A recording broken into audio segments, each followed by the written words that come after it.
नमस्कार और प्रणाम आप सभी लोगों को। हमें ऋतुप्रताप पांडे और पांडे क्लासेस बोर्ड्स में आप लोगों का बहुत बहुत स्वागत है। इस समय हम लोग 12 का पॉलिटिकल साइंस पढ़ रहे हैं, वन शॉट सीरीज चला रहे हैं। एक चैप्टर को एक बार में उड़ा दे रहे हैं। अभी तक वन शॉट का 2 वीडियो आपको मिला। एक मिला इंट्रोडक्शन का, जिसमें आप अपने 12 का पॉलिटिकल साइंस में सीन क्या क्या है, कैसे पढ़ेंगे, ये सारा चीज समझ लिए हैं। दूसरा जो आपको वीडियो दिए वो दिए इंडो बाइपोलैरिटी, एक ही बार में पूरा पढ़ा दिए। अब आज जो तीसरा वीडियो है ये है क्या, इस बार जान ही रहे हम लोग कि हर एक चैप्टर में ना कुछ कुछ एडेड टॉपिक्स है, कुछ कुछ टॉपिक को ऐड कर दिया जिससे सवाल आएंगे, गुरु पढ़ना तो पड़ेगा ही। तो आज के इस वीडियो में आपके इंडो बाइपोलैरिटी में जितने भी एडेड टॉपिक्स हैं, सारे एडेड टॉपिक्स को इसी में वन शॉट तरीका से एकदम बेहतरीन समझेंगे। अच्छा, एक चीज और आपको बहुत ही मजेदार बात बता दें। देखो, 2 टॉपिक तो इसमें है बहुत ही सिंपल सिंपल टर्म वाला, कि उसको बस जान जाइए कि ये है, और 2 जबरदस्त कहानी है गुरु। अफगानिस्तान का कहानी और गल्फ का कहानी। गल्फ में जो युद्ध होता है ना, एकदम इधर उधर यू मारी मारा बमचिक इधर उधर, ये बहुत ही शानदार पिक्चर के रूप में एकदम आप समझेंगे, और कहानी आपको जिंदगी भर याद रहने वाला, इसका गारंटी है। तो फटाफट से कॉपी और पेन उठाइए, हेडिंग लगाइए कि इंडो बाइपोलैरिटी में एडेड टॉपिक्स है, उसको एक ही बार में पढ़ रहे हैं। हेडिंग वेडिंग लगा लीजिए, बढ़ते हैं आपके चैप्टर के तरफ। तो अब अगर आगे बढ़े तो देखिए, अब हम लोग अगर बात करें तो ये है पूरा आपका दुनिया, ठीक। ये वर्ल्ड मैप पे हम लोग जो कहानी पढ़ रहे थे वो पढ़ रहे थे इंडो बाइपोलैरिटी में। क्या थोड़ा सा आपको बता दें तो 2 गुटों में झगड़ा हुआ करता था। एक था आपका यूएसए, ये वाला इलाका, वर्सेस ये यूएसएसआर वाला पूरा इलाका। इन दोनों में झगड़ा हो रहा था। अब जाकर के यूएसएसआर डिसइंटीग्रेट हो जाता है। इसके बाद वही सब बवाल ववाल बहुत बमचिक कोल्ड वार में चला, फिर जाकर के यूनिपोलर वर्ल्ड बन जाता है। अब ये सब हम आपको चैप्टर में पढ़ा दिए हैं। अब की जो कहानी स्टार्ट होती है, इसमें 2 तो बस बेसिक टर्म है। एक सीआईएस के बारे में थोड़ा सा जानकारी है, डेमोक्रेसी के बारे में थोड़ा सा जानकारी है कि कैसे लोग डेमोक्रेसी का डिमांड कर रहे थे। लेकिन उसके बाद जो टॉपिक है गल्फ वार और अफगानिस्तान वाला वॉर, ये बहुत ही इंटरेस्टिंग टॉपिक हो जाता है। तो सबसे पहले आपको थोड़ा सा हम बता देते हैं सीआईएस वगैरह के बारे में। देखिए, हुआ क्या कि जो आपके पूरे के पूरे यूएसएसआर थे ना, पूरे की पूरी जो कंट्रीज थी यूएसएसआर में, अब आपको दिखा दें कि कौन कौन सी कंट्रीज थी यूएसएसआर में। तो यहाँ पर ये देखिए, ये आपका यूएसएसआर था, पूरा यूनियन था। इसमें टोटल 15 देश जो आपको यहाँ पर देखने को मिलेंगे। तो डिसइंटीग्रेशन के बाद तो ये सब टूट गए। अब टूटने के बाद यार सब उस स्थिति में नहीं था ना कि एकदम मस्ती से सब जीवन वन जो है व्यतीत कर ले। तो ये लोग क्या करते हैं, सोचते हैं कि यार देखो हम लोग एक संघे तो थे ही ना। अब ठीक है, अब जैसे क्या है, परिवार में बंटवारा हो गया, भाई भाई बंटवारा कर दिए, लेकिन भैया अब जैसे भौजी आ गई तो बंटवारा करवा देंगे एक परिवार में, कन्फर्म है, अलग अलग करवा देंगे। लेकिन भवन के अंदर एक मान्यता रहेगा कि नहीं यार है तो हमारा भाई ही ना, रखते हैं बातचीत, अपना संघे रखते हैं, कुल हिसाब उसाब किया जाएगा, थोड़ा सा राय मशवरा ले सकते हैं एक दूसरे का। तो बंटवारा होने के बाद भी थोड़ा सा एक यूनियन बना के रखते हैं, ताकि जो भी घर में कुछ करना और ना है तो थोड़ा सा राय मशवरा ले करके कर सकते हैं। उसी हिसाब से एक तरीके से यहाँ पर देखिए, तो यूएसएसआर जब बट गया, बटने के बाद ये लोग एक ठो कम्युनिटी बना लेते हैं, एक तो रीजनल ऑर्गेनाइजेशन बना लेते हैं कि इसमें सारे देश लोग रहो, हम लोग अपना कुछ बात कर लेंगे, कुछ फाइनेंशियल का बात करना होगा, कुछ पॉलिटिकल सिस्टम का बात करना होगा, ऐसे ऐसे जो भी मुद्दे होंगे इसमें हम लोग चर्चा कर लिया करेंगे। तो ये लोग ऑर्गेनाइजेशन बनाते हैं। अच्छा, अब एक बात बताइए, बंटवारा जो स्टार्ट किया भाई, जो मतलब डिक्लेयर किया, कौन कौन डिक्लेयर किया था डिसइंटीग्रेशन को? रसिया, बेलारूस और यूक्रेन, ये 3 देश थे जो कि डिक्लेयर कर दिए कि यूएसएसआर अब यूएसएसआर नहीं रहा, ये डिसइंटीग्रेट हो गया है। तो यही जो 3 हैं, यही लोग क्या करते हैं, आपके सीआईएस एक ऑर्गेनाइजेशन बना देते हैं। इसी को कहा गया है सीआईएस, जिसमें कि ये सारे देश मिल करके अपना बात विचार मुद्दा पे डिस्कशन कर सकते हैं, एक तो यूनियन टाइप का। तो डिसइंटीग्रेशन के बाद आपका सीआईएस बनता है। सीआईएस का फुल फॉर्म है Commonwealth independent states, Commonwealth of independent states, ये जो है बनाया गया। अच्छा, इसमें कौन कौन था ये सब पे हम आएंगे, लेकिन थोड़ा सा सीआईएस के बारे में जान लेते हैं कि ये क्यों 15 देश मिलकर के बनाते हैं। तो देखिए, ये कब बना? डिसइंटीग्रेशन ऑफ यूएसएसआर के बाद, जब यूएसएसआर टूटा उसके बाद सीआईएस को बनाया गया। और कब बनाया गया? 1991 में जो है इसको बनाया जाता है। अच्छा, क्या क्या काम है सीआईएस में बनाना, मतलब सीआईएस को क्यों बनाया गया, क्या कारण था सीआईएस को बनाने का? तो आपको बेसिकली बता दें कि सीआईएस में जो भी वर्क और फंक्शन रहेगा, इसके जो मेंबर्स लोग रहेंगे ना, वो किन किन मुद्दों पे बात करेंगे? वो आपके फाइनेंस के मुद्दों पे चर्चा कर सकते हैं, व्यापार के मुद्दों पे चर्चा कर सकते हैं, नियम कानून कैसे बनेगा, क्या होगा, उस पर चर्चा करेंगे, रक्षा सिक्योरिटी के बारे में, अपने नेशन का सिक्योरिटी वाला बात जो भी है उसके बारे में चर्चा कर लेंगे, और डेमोक्रेटाइजेशन और क्रॉस बॉर्डर क्राइम प्रिवेंशन के बारे में भी चर्चा ये लोग कर लिया करेंगे, जैसे कि कंट्री में नियम कानून कैसा हो, ट्रेड वगैरह कैसा हो, फाइनेंस का कंडीशन कैसा हो, सिक्योरिटी कैसा हो, ठीक है। उसके बाद डेमोक्रेसी को मेंटेन करके रखा जाए, और अलग अलग दूर दूर जगह पर जो क्रिमिनल तरीका हो रहा है, चाहे कोई भी क्राइम हो रहा है, इसको मतलब प्रिवेंट किया जा सके, रोक रखाव किया जा सके, इसके लिए ये एक जो है ऑर्गेनाइजेशन बनाया जाता है, और इसमें सारा देश लोग मिल करके अपना बातचीत करता है, चर्चा करता है, क्योंकि भाई हैं तो एक ही यूनियन में, अब बिछड़ गए एक तो रखते हैं ना भाव, इसलिए जो है ये बनता है। अच्छा, अब आपको एक चीज़ यहाँ पर बता दें, मेंबर्स के बारे में बात कर लें कि कौन कौन यहाँ पर था आपके। तो देखिए रशिया, आपको थोड़ा सा मैप हम दिखाते हैं। देखिए ये तो है भाई डिसइंटीग्रेशन का समय, ये आपका पूरा वर्ल्ड। यहाँ पर अब आप देखिए ये है पूरा यूएसएसआर, अगर आपको हल्का सा दिख रहा हो, इसमें जो छोटे छोटे देश हैं। अब कौन कौन आ जाते हैं आपके सीआईएस में, सब नहीं आते हैं, ठीक है, 12 लोग खाली आएंगे। कैसे कैसे आते हैं, क्या क्या होता है, अभी हम आपको सब समझाते हैं। देखिए क्या हुआ, मेंबर्स में कौन कौन, रशिया, बेलारूस और यूक्रेन था यूएसएसआर का पार्ट। डिसइंटीग्रेशन होने के बाद ये 3 देश मिल करके आए और बोले यार चलो एक तो सीआईएस बना लेते हैं, और बाकी लोग को भी ज्वाइन होना है तो हो जाओ हमारे साथ। तो सीआईएस बना, तो फिर सब लोग पूछा कि कहाँ है गुरु, कहाँ है सीआईएस बनैला है, तो सब बताए हैं कि नहीं ऐसे ऐसे इस चीज़ के लिए बना है, इस चीज़ के लिए बना है, आप लोग भी आ जाइए, हम लोग अपना राय मशवरा रखेंगे। तो रसिया, बेलारूस, यूक्रेन तो बना दिए, इनको फाउंडर स्टेट कहा जाता है। 3 लोग बनाए, रसिया, बेलारूस, यूक्रेन ने सीआईएस बनाया। कुछ दिनों बाद लेटर चल करके आगे देखेंगे तो Armenia, Kazakhstan, Azerbaijan, Turkmenistan, Tajikistan, Uzbekistan, Moldova और किर्गिस्तान, 8 लोग जो है कुछ दिनों बाद ज्वाइन कर लेते हैं सीआईएस। तो अब कितने लोग हो गए, 11। और एक जो आपके जॉर्जिया हैं, वो जॉर्जिया 1993 में 2 साल बाद आकर के जॉर्जिया भी सीआईएस को ज्वाइन कर लेते हैं, ठीक। अब आप तो सुने थे यार कि यूएसएसआर में तो 15 देश था, कठो देश था, 15 देश था। तो अब तो यहाँ पर खाली 12 लोग ज्वाइन किए, यूक्रेन, बेलारूस और तो रसिया ने तो बना दिया सीआईएस को। कुछ दिनों में 8 लोग और ज्वाइन कर लिए, किर्गिस्तान जितना भी ये सब है, और एक तो 1993 में आके ज्वाइन किया जॉर्जिया। तो टोटल अब 12 लोग हो गए। तो 3 लोग नहीं ज्वाइन किए, और वो तो 3 कौन कौन से थे उसके बारे में थोड़ा सा हम आपको चर्चा कर लेते हैं, बता देते हैं। देखिए 3 स्टेट जिनको बाल्टिक स्टेट कहा जाता है। क्या कहा जाता है, बाल्टिक स्टेट कहा जाता है। इस बाल्टिक स्टेट में 3 तो थे आपका, लिथुआनिया, लातविया और एस्टोनिया। अब पहले आपको बता दें ये लोग ज्वाइन नहीं किए, ये तीनों लोग बोले कि अरे यार यूएसएसआर से मुक्ति पाना ही था, अब कहीं जा करके, अब जैसे मान लो अब आपके घरे बंटवारा हुआ, अब कौनो एकदम इतने कचौधन वाले आदमी रहेंगे तो कोई सोचेगा कि इनसे राय मशवरा लें, चाहे कुछ रहें, एकदम दूर होना चाहेंगे कि नहीं होना चाहेंगे। वही ये 3 लोगों का हाल था। ये लोग किसी भी मतलब कोनो कनेक्शन नहीं रखना चाह रहे थे, एकदम दूर हो गए। ये लोग भाग गए दूसरे से राय लेने के लिए। जैसे आपके घर में बंटवारा हुआ, ये लोग इंस्पायर्ड थे दूसरे आदमी से, ठीक है, किसी दूसरे पड़ोसी से इंस्पायर्ड थे, तो अपना राय मशवरा पड़ोसी से लेंगे। वैसे ही ये चले गए, बोले कि नहीं नहीं यार हमको तुम्हारे में सीआईएस में नहीं रखना है, हम चले जाएंगे नाटो ज्वाइन कर लेंगे, यूरोपियन यूनियन ज्वाइन कर लेंगे, वो लोग हैं सलाह वाला के लिए। चलो, तो ये लोग को बाल्टिक स्टेट कहा जाता है। बाल्टिक स्टेट क्यों कहा जाता है, ये आप मैप देखिए। अभी जैसे थोड़ा सा इसको बड़ा वाला अगर हम आपको मैप दिखाएं यहाँ पर, तो आप ये देखिए, ये जो सीन आप देख रहे हैं, Armenia, Azerbaijan, Georgia, Belarus, Turk, ये सब जो इधर वाला एरिया है जो आप पहले देखते थे, जो कि यूएसएसआर के साथ वाला था। तो इस इलाके में आप देखें तो ये एक तरीके से आप इसको सेंट्रल एशिया वगैरह कहते थे। अब अगर आप बात करें कि बाल्टिक सी कहाँ है, अगर इसको थोड़ा सा जूम करें हम लोग, तो आप देखिए बाल्टिक सी है बगल में ही, ये जो समुद्र है ये बाल्टिक सी है, इस समुद्र का नाम है बाल्टिक, इसलिए इन स्टेट्स को बाल्टिक स्टेट भी कहा जाता है। तो यहाँ पर 3 स्टेट आपके कौन कौन से, ये आपका लिथुआनिया, लातविया और एस्टोनिया, ये जो 3 स्टेट है ये बोलते हैं कि ना यार हम सीआईएस में नहीं जाएंगे, ये जा करके अपना यूरोपियन यूनियन ज्वाइन कर लेते हैं और नाटो को जो है ज्वाइन कर लेते हैं, ठीक है। अब इसी पे युद्ध भी हुआ था। अभी आपको जैसे रसिया चाह रहा था यूक्रेन जा नाटो ज्वाइन करने के लिए, बोला कि नहीं भाई तुम नाटो नहीं ज्वाइन करोगे, इसीलिए रसिया यूक्रेन को भी धोया था। तो भाई बगल वाले हैं तो ये ज्वाइन कर लेते हैं किसको, नाटो को और जो है यूरोपियन यूनियन को। तो हम यहाँ पर समझे सीआईएस के बारे में। क्या था CIS, Commonwealth of independent states. किसने बनाया, रशिया, यूक्रेन और बेलारूस ने मिलकर के बनाया।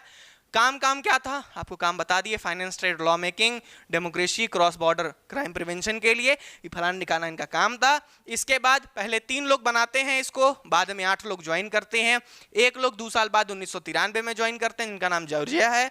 बाल्टिक स्टेट्स, इनको बाल्टिक क्यों कहा जाता है, क्योंकि ये बाल्टिक समुद्र के बगल में है। लिथुआनिया, लातविया और एस्टोनिया, ये लोग CIS को ज्वाइन नहीं करते हैं, उसके जगह पर यूरोपियन यूनियन और नाटो को ज्वाइन कर लेते हैं। ये कहानी थी आपकी CIS की। कोई समस्या आपको? ये हम आपको उस समय भी बताए थे जब डिसइंटीग्रेशन पढ़ा रहे थे आपके सोवियत यूनियन का, कि ये लोग सोवियत यूनियन को डिसइंटीग्रेट करने के बाद CIS बना लेते हैं। तो CIS कुछ नहीं है, एक तो ग्रुप है, एक ऑर्गेनाइजेशन है जिसमें मेंबर्स रह करके कुछ बात मशवरा राय वगैरह लेंगे। ठीक, तो पहला टॉपिक यहाँ पर आपका जो है वो खत्म होता है, जिसका नाम था CIS। अब थोड़ा सा यहाँ पर बात कुछ डेमोक्रेसी वगैरह का होता है। तो सोवियत यूनियन के डिसइंटीग्रेट होने के बाद अब कुल देश तो अपना अलग अलग अब भाई आजाद हो गए, अब कुलहीन को कोनो रूलर चाहिए कि नहीं चाहिए, तो कुल डेमोक्रेसी बड़ा कर रहे थे। लेकिन एक बात जान जाओ, कहने को डेमोक्रेसी के तरीके से अपना भाई चुनाव तो करवाएं, देखो पहले यहाँ चुनाव कहीं नहीं हुआ।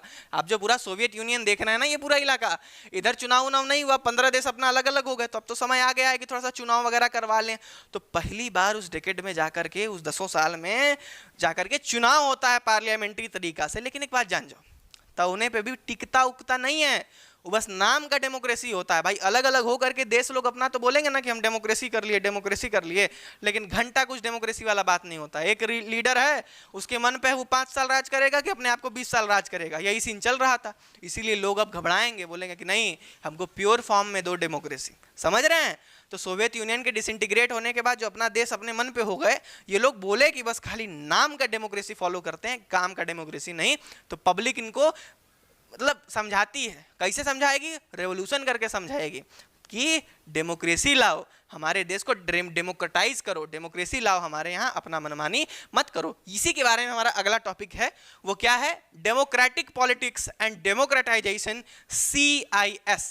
ठीक है, ये जो आपका पूरा का पूरा स्टेट डिसइंटीग्रेशन के बाद बना, यहाँ पर डेमोक्रेसी के बारे में चर्चा चल रही है। देखो 1989 से लेकर के 1991 में सारा नेशन आपके ईस्टर्न यूरोप का अगर हम बात कर लें या फिर सेंट्रल यूरोप का अगर हम बात कर लें, जैसे आप ये पूरा इलाका देखिए, यूरोप आपका कहाँ है? ये वाला इलाका आपका यूरोप है। यूरोप का ईस्ट, यूरोप का वेस्ट, यूरोप का नॉर्थ, यूरोप का साउथ।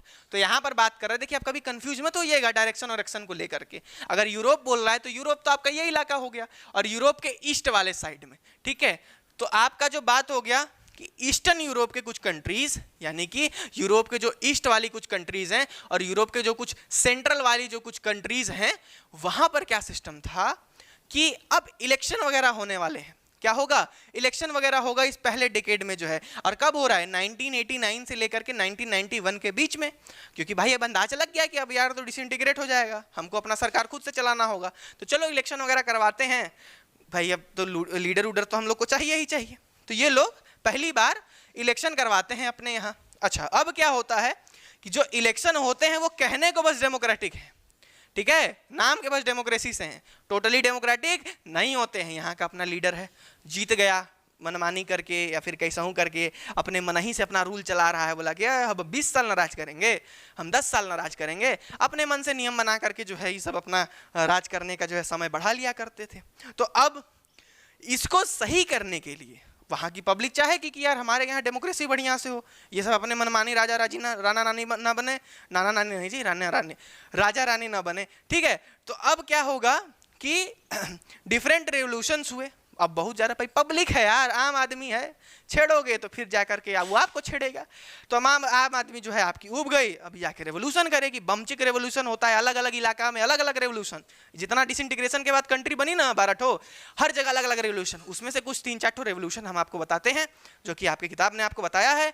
तो अब डेमोक्रेसी को सही करने के लिए कि डेमोक्रेसी वहां बढ़िया हो जाए, रेवोल्यूशन होगा ताकि सारा सिस्टम सही हो जाए। अलग अलग जगह पर अलग अलग रेवोल्यूशन हुआ। जैसे कि जॉर्जिया, ये जो 1993 में जॉर्जिया ज्वाइन की थी ना, वहां पर रोज रेवोल्यूशन चलता है। अगर हम आगे बढ़ें तो यहाँ पर अगर हम आगे बढ़ें, इसको भी भगाएं, इसको भी भगाएं, तो देखिए अब यहाँ पर रेवोल्यूशन का समय आ गया है। लोग उतर गए रास्ता पे कि मार देंगे बस्ता से, एकदम तुम्हारा खोपड़ी फोड़ देंगे। तो अब अलग अलग रेवोल्यूशन होगा। पहला रेवोल्यूशन होता है आपके जॉर्जिया में। देखें तो जॉर्जिया में कौन सा रेवोल्यूशन चल रहा है? रोज रेवोल्यूशन चल रहा है। रोज चल रहा है। और कौन सा रेवोल्यूशन चल रहा है? रोज रेवोल्यूशन चल रहा है। कलर के नाम पे सारा देह देखेंगे, ठीक है। तो आपके जॉर्जिया में रोज रेवोल्यूशन चला, आपके किर्गिस्तान में ट्यूलिप रेवोल्यूशन चला, ठीक है, आपके यूक्रेन में ऑरेंज रेवोल्यूशन चला, और आपके मोल्डोवा में ट्विटर रेवोल्यूशन चला। ये सारी चीजें आदमी देखो जब रेवोल्यूशन करेगा तो इंसान का, वहाँ के पब्लिक का कुछ अपना डिमांड भी होगा कि भाई ये बदलाव करो, ऐसे ऐसे सिस्टम बनाओ। तो ये लोग जो अपना रेवोल्यूशन कर रहे थे, इन लोग का डिमांड बहुत बेसिक था कि भाई सिस्टम को कॉन्स्टिट्यूशनल करो, ठीक है, पॉलिटिकल और सिविल एक अधिकार बनाओ जिसको फॉलो करो, और जो इलेक्शन करवा रहे हो ना, ये फ्री एंड ओपन इलेक्शन करवाओ कि कोई भी लड़ सके और फेयर इलेक्शन हो। ये नहीं कि अपने मनमानिए जो है कोई भी खड़ा हो जाएगा। तो ये सारा सिस्टम था। तो बेसिक से CIS को हमने देखा। डिसइंटीग्रेशन के बाद CIS के कुछ फंक्शन हमने जाने। CIS में कौन कौन से देश, अभी भी 12 हैं, ठीक है, ये हमने जाने। और आगे चल करके इन्हीं में डेमोक्रेसी, बाल्टिक स्टेट तो ज्वाइन नहीं करते हैं, तो आगे चल करके यही CIS वाले कंट्रीज में कैसा डेमोक्रेसी वाला सिस्टम बढ़िया था नहीं, तो लोग कर दिए रेवोल्यूशन। 4 रेवोल्यूशन ध्यान में रख लीजिएगा।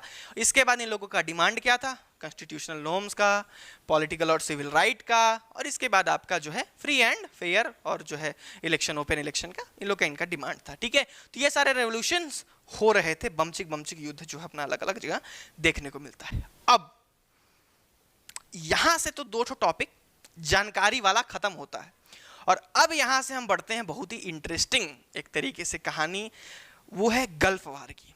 किसकी? गल्फ वार की। यहीं पर हमारा जो दूसरा अब अगला टॉपिक आता है, यहां पर आप देखें तो वो आता है गल्फ वार का। ये आप देखिए, आपका पूरा मैप है। अगर हम आपको थोड़ा सा पहले वाला इंडिया पूरा वर्ल्ड का मैप दिखाएं तो ये देखिए, ये पूरा वर्ल्ड है आपका। अब इस पूरे वर्ल्ड में ना गल्फ वार कहाँ होता है? गल्फ एक तरह से खाड़ी कहते हैं। तो ये वाला जो आप पूरा इलाका देख रहे हो ना, इसको गल्फ बोला जाता है। ये जो आप पूरा इलाका देख रहे हैं इसको, जैसे ये एशिया, ये यूरोप, ठीक है, तो वैसे ये वाला जो इलाका है एक तरीके से ये गल्फ कहला रहा है। अब यहाँ पर ना इस पूरे गल्फ के इलाका में, जहाँ पर इराक, ईरान, इसको थोड़ा सा जूम करते हैं, आगे बढ़ते हैं। आप इधर देखिए, अगर आगे बढ़ा जाए तो गल्फ का अगर हम जब बात कर रहे हैं तो ये पूरा इलाका आपके गल्फ का है। यहाँ पर देखिए भारत के बगल में पाकिस्तान, अफगानिस्तान, ईरान इधर आ गए। ये वाला जो इलाका आप देख रहे हैं ना, ईरान, सऊदी अरेबिया, उसके बगल में जो सारा चीज जुड़ा हुआ है, ये जो है गल्फ कहलाता है। अब होता क्या है ना कि गल्फ में अंततः देखो हर जगह रेवोल्यूशन हुआ, पूरे वर्ल्ड में बवाल मचा था। आपके ब्रिटेन में भी देखो, सबसे पहले उधर के कुल फ्रेंच रेवोल्यूशन वगैरह उधर भी बवाल मचा था। भारतीय रेवोल्यूशन भी इधर, इंडियन रेवोल्यूशन इधर बाद में भी हुआ। लेकिन कोल्ड वॉर चला, सारी चीज़ें चली। लेकिन ये एकदम जब एंड वाला बात करते हैं, अभी भी आपके ये वाले इलाकों में ना, ये जो आपका गल्फ वाला इलाका है, यहाँ पर अभी भी बवाल चल रहा है, अभी भी बमचिक बवाल चल रहा है। तो ये सब मॉडर्न तरीका में जो बवाल हम आपको रिसेंट समय में देखने को मिलता है, वो ये सब है। दुनिया के हर एक कोने में बवाल मचाता है, लेकिन कुछ ज्यादा ही क्रिटिकल कंडीशन में बवाल मचा रह गया। कहां पर? आपके यहाँ गल्फ में। देखो इसके पीछे का बेसिक सिंपल लॉजिक हम आपको बताते हैं। बेसिक सिंपल लॉजिक क्या है कि अलग अलग देश अलग अलग काबिलियत दिखाता था। अलग अलग देश यहाँ पर इसको कब्जाना चाहता था। क्यों कब्जाना चाहता था? क्योंकि यहाँ पर ही सबसे ज्यादा तेल मिलता है। तेल का कुआं कहा जाता है इस पूरे इलाके को। रिसोर्सेज बहुत तगड़ा है नेचुरली। और आपको बताएं, ज्योग्राफी का बहुत बड़ा नियम होता है, बहुत बड़ा रोल होता है किसी भी झगड़ा लड़ाई में। कुल कब्जियाना चाहते हैं एक दूसरे को। अब क्या चलता था सीन, कोल्ड वॉर के समय से थोड़ा सा देखते हैं। कोल्ड वॉर में क्या होता था? 2 माफिया, एक अपने आप को यूएसए बनता था, एक अपने आप को रसिया बनता था, ठीक। अब क्या हुआ कि आपको बताए थे, जो रसिया को सपोर्ट करता था उसको अमेरिका धोएगा, जो अमेरिका को सपोर्ट करता था उसको रशिया धोएगा। अब क्या हुआ कि ईरान, ये जो आप पूरा गल्फ वाला इलाका देख रहे हैं ना, इसमें दोनों देशों का अपना खुद का फायदा निकालने के लिए यहाँ पर बहुत बेकार युद्ध लड़े, सब बहुत बेकार। इन दोनों को अपना फायदा बस देखना था कि हमारे यहाँ कब्जा हो जाए, मतलब मेरा दबदबा रहे। अमेरिका चाहता था मेरा दबदबा रहे, रसिया चाहता था मेरा दबदबा रहे। इसी चक्कर में यहाँ की जिंदगी को सब नष्ट कर दिए। मैटर क्या था? यहाँ का ऑयल रिसोर्स बहुत ज्यादा कीमती, सबको चाह रहा था कि हमारा यहाँ पर कब्जा रहे। अब देखो, हम आपको बताए कि कोल्ड वॉर के समय में भाई अमेरिका अपना चलाना चाहता था, रशिया अपना चलाना चाहता था, यूएसएसआर। तो ये लोग यहाँ के जो लीडर रहते थे ना, इनको इन्फ्लुएंस करते थे। अपना जो है मेंटेन करते थे, दबदबा बनाना चाहते थे। तो ये पूरी कहानी गल्फ वॉर की है। जो आप पूरा गल्फ का इलाका देख रहे हो ना, ईरान, इराक, सऊदी अरेबिया, ये सब जो पूरा इलाका देख रहे हो, यहाँ पर लड़ाई आपके गल्फ वॉर की कैसे स्टार्ट होती है, एक इंसिडेंट से। फटाफट से नोट कर लीजिए। अब आपको इंटरेस्टिंग कहानी सुनाने जा रहे हैं, बहुत मजा आएगा आपको, ठीक है। नोट कर लीजिए पहले इतना, फिर हम आपको आगे ले चलते हैं। अब आगे बढ़ेंगे और आप लोगों को बताते हैं गल्फ वॉर के बारे में। अब गल्फ वॉर क्या है? देखो, गल्फ में ना बहुत बवाल मचा रहा है। ये जो आप इलाका देख रहे हैं, ये जो पूरा वर्ल्ड है, और वर्ल्ड में ये जो आप इलाका देख रहे हैं, इसको गल्फ बोला जाता है। अगर इसको हम लोग मैप में आगे देखें तो ये देखिए, यहाँ का जो सीन था, ये आपका बेसिकली गल्फ है, ठीक। यहाँ पे मैटर बहुत ज़्यादा बिगड़ा सा रहता था। क्या कहानी हुई थी, ये पूरा चीज़ स्टार्ट कैसे हुआ था, इस पर थोड़ा सा बात करते हैं आपको। देखिए, यहाँ पर दो नेशन, आपका ये एक है इराक, इसको थोड़ा सा और आगे जूम करते हैं, आपको दिखाते हैं। यहाँ देखिए, ये है आपका इराक, है ना। अब पूरा सिस्टम गल्फ वॉर का चालू कैसे होता है? आपके इराक में, ये जो आप इराक देख रहे हैं, आपके इराक में एक डिक्टेटर थे जिनका नाम था सद्दाम हुसैन। कौन थे? इराक के डिक्टेटर थे सद्दाम हुसैन।